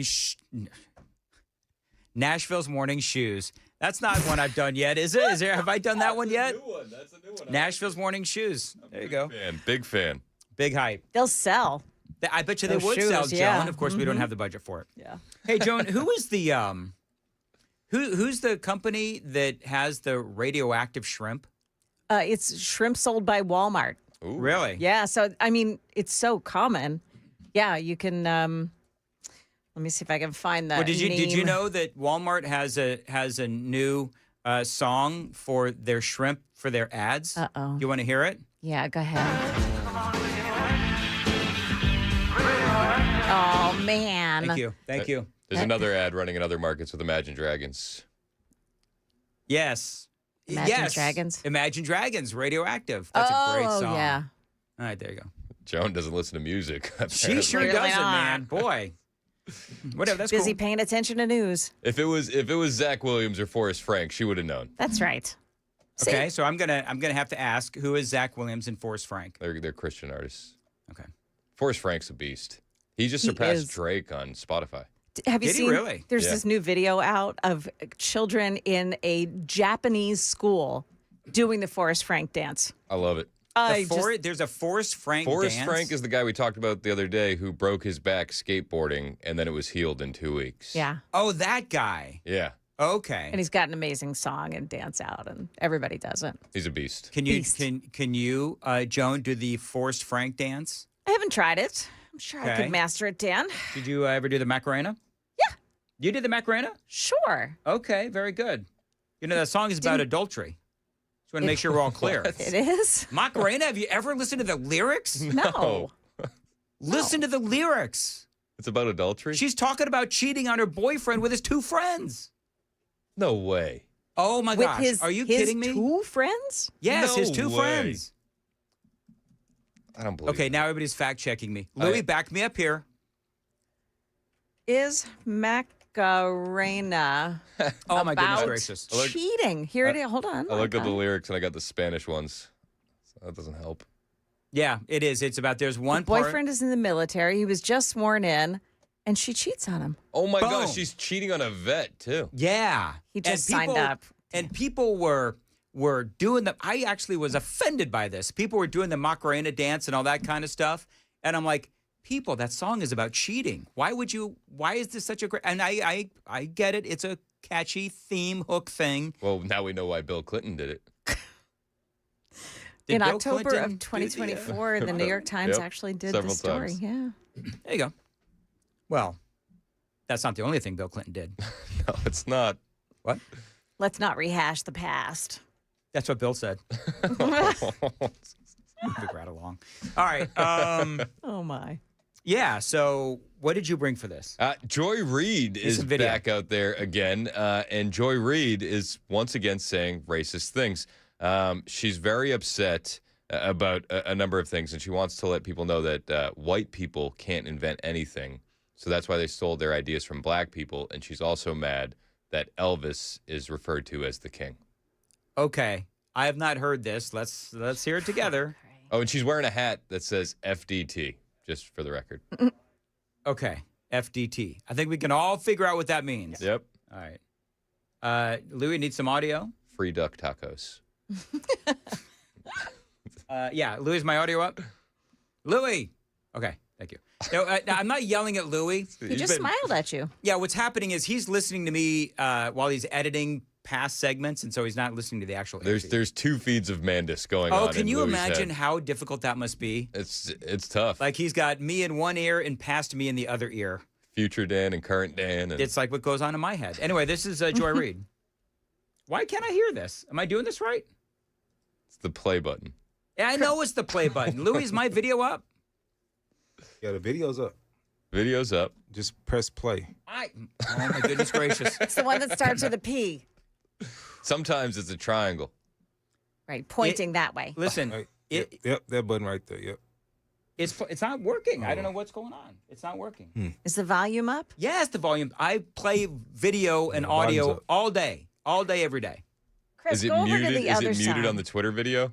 Like on the actual Twitter video? No, it's not. It's not See the playing. little speaker thing? Does it have an X over it? No, it doesn't have an X thing over it. Come over here. You Oh tell me my what's wrong. gosh. This is here. You know what? Go Chris, around the other side of the console and give him a hand because sometimes he needs that. This should be interesting to watch. Mm-hmm. Yeah, now they're looking Smarty like- pants. Was it something really simple? You know what? I guarantee you he's not going to be able to figure this out. Oh, he's still working on it. Okay. Watch. It's I not don't know gonna- what you did to this Yeah. computer. Well, I mean, for starters, you're using Microsoft Edge as your browser. I'm working on the transition. I'm Okay. working on the Wow. I sound good on this microphone.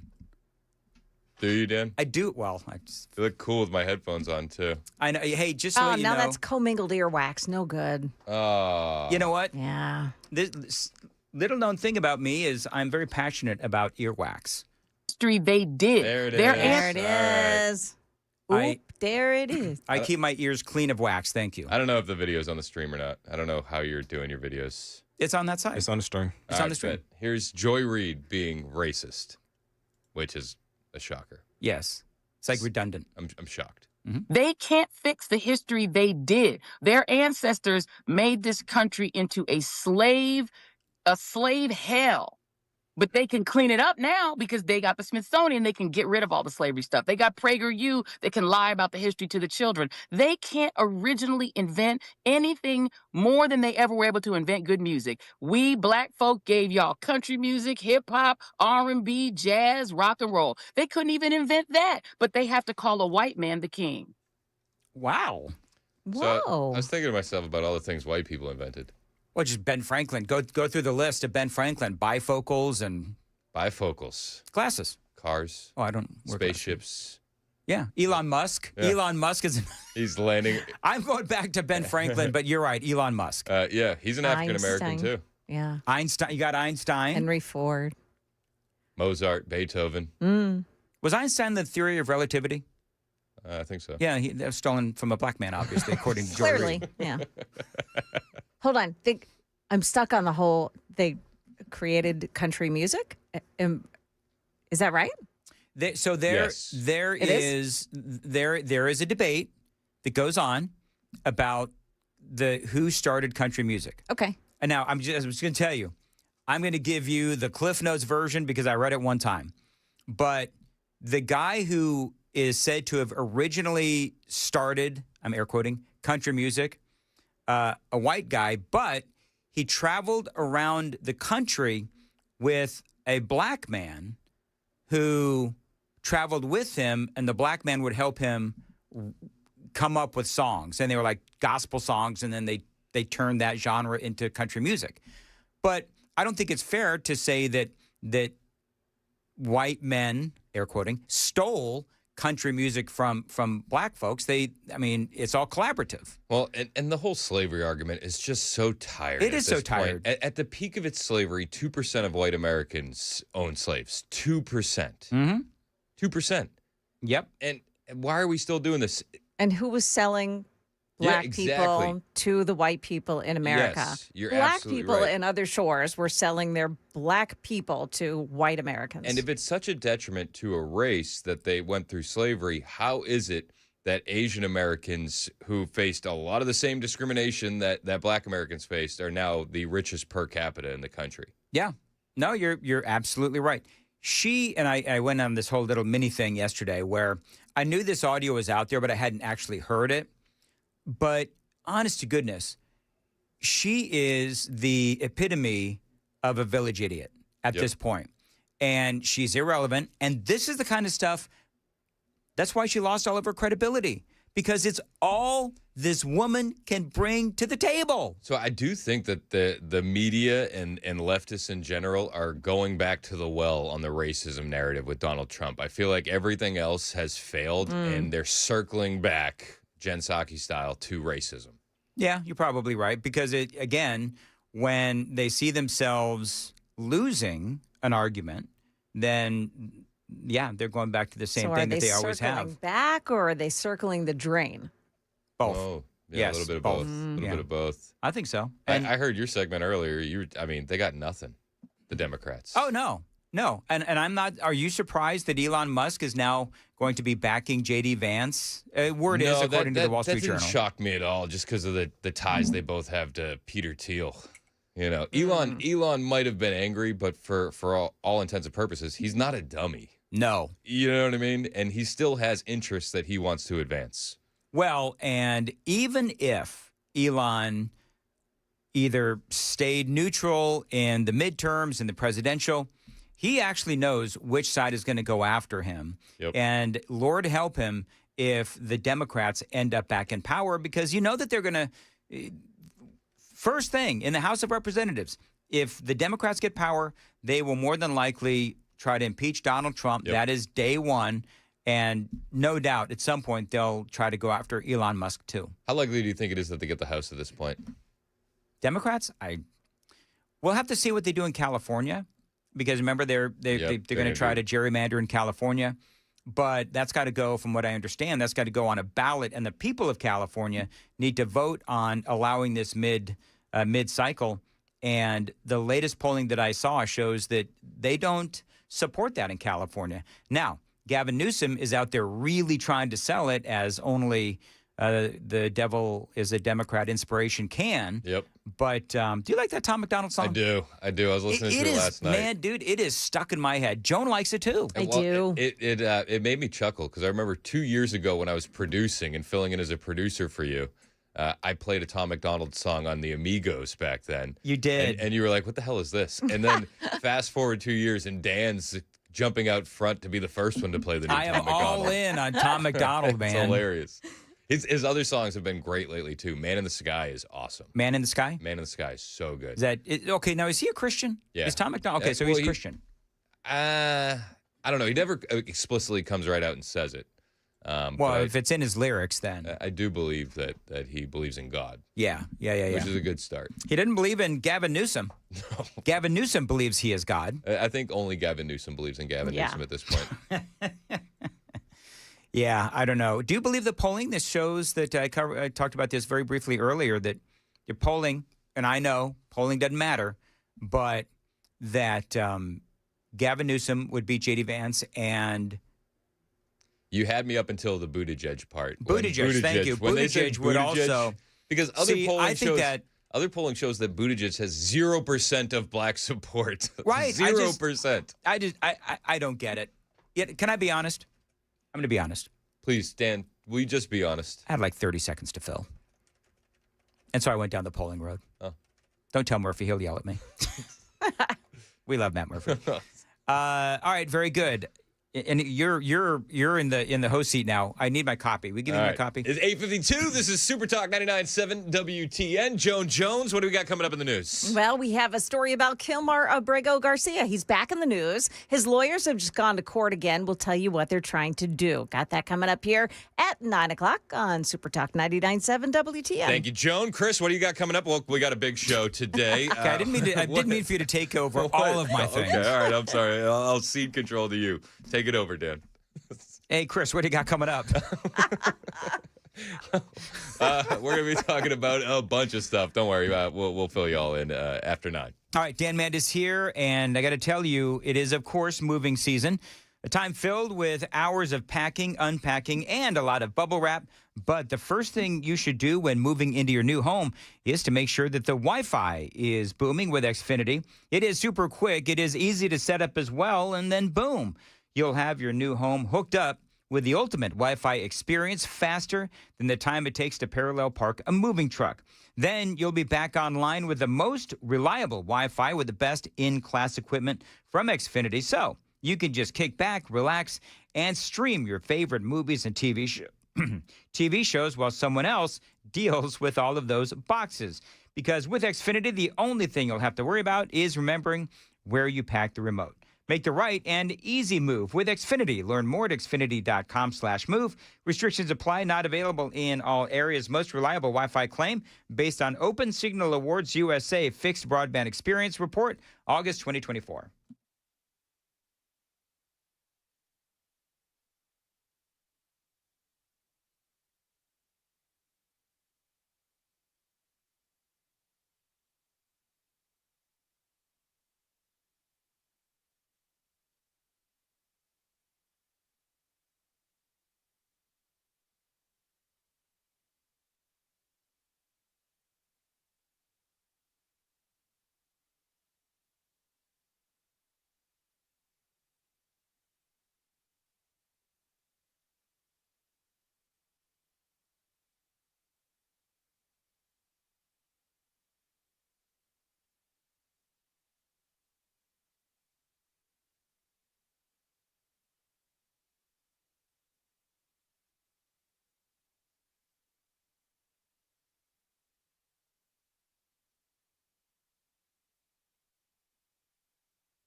.855 Nashville's Morning News on WTN. Dan Mandis here for Clayton Homes. Now, they are in the middle of a big home sales event. It is going on right now. You can save up to $5,000 instantly on your home purchase at Clayton Homes Sign and Save sales event. You can also save up to $2,500 on a single section home or $5,000 on a multi-section home at Clayton Homes. Now, they are changing the way homes are built. These are affordable homes. They cost less to live in, and you can get a home equipped with energy saver features for year-round comfort and a lifetime of savings. Clayton Homes feature luxury, quality, and the style you deserve. And don't forget that great deal going on right now. Save $5,000 on your next home purchase with Clayton Homes and their Sign and Save sales event. You can also save $2,500 on a single section, again, or $5,000 on that multi-section home. Visit the local Clayton Homes near you or browse their limited-time deals at manufacturedhomeoffers.com. That is manufacturedhomeoffers.com. Terms and conditions for the Sign and Save sales event at manufacturedhomeoffers.com. Available only at participating Clayton Homes family of brands retailers through August 31st. Amount of savings may be limited. Ask for details. May not be available with certain financing lender restrictions apply.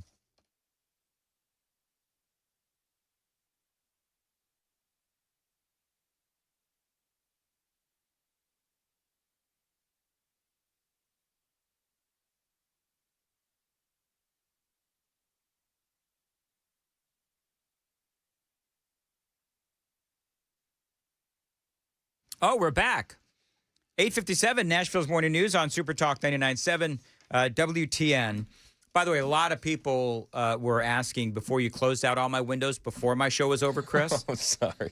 But I did notice on the Super Text line, a lot of people responding to my interview with Jeremy Finley over there, Channel 4. That was an awesome interview. Yeah, well, we are podcasting it, and Louis is going to podcast it now, and he's doing so. It'll be on the podcast page at 997WTN.com. I got in trouble earlier. And you said that was a podcast? Yeah, on-demand audio. Podcasting. Yeah. You know what? If you missed our podcast, Mostly Peaceful with Dan and Chris, you can listen to that anytime today. And you said you got in trouble? I got in trouble from Joan. Oh. So... Which is nothing new. Go on. Some would classify that as good trouble, you know? So I'm talking to Louis in the 5 o'clock hour, but for whatever reason, I got myself in the dumb habit of calling him Louis because of the song. Yep. Louis. So then I was like, hey, Louis, are we ready for traffic? And it kept going, Chris. It kept going and going. It kept going. And people wonder why Louis sounds so disgruntled back there. People think that's a mystery. So I got in trouble earlier, and Joan actually, she's like, are you going to be doing this all day? Please don't. And so I've stopped doing it. Okay. I'm trying to retrain the brain. Yeah. Which, at my age is a little difficult, actually. So it's tough. Everybody's got two names around here. Louis, Joan Jones. Yeah. I don't know how you keep up. They're two different names. Just saying. Sounds very similar. Matt Murphy. Yeah. He's got two names. See, the whole alliteration thing works in radio. Mm-hmm. This is Radio 101, Chris. Yep. Yeah. Fake names. Did you ever have a fake name, Joan? Joan is No, that is my real name. That's your real name? Yeah. My name is my real name. Yep. I've told you before what that PD wanted to call me. What do you want to call you?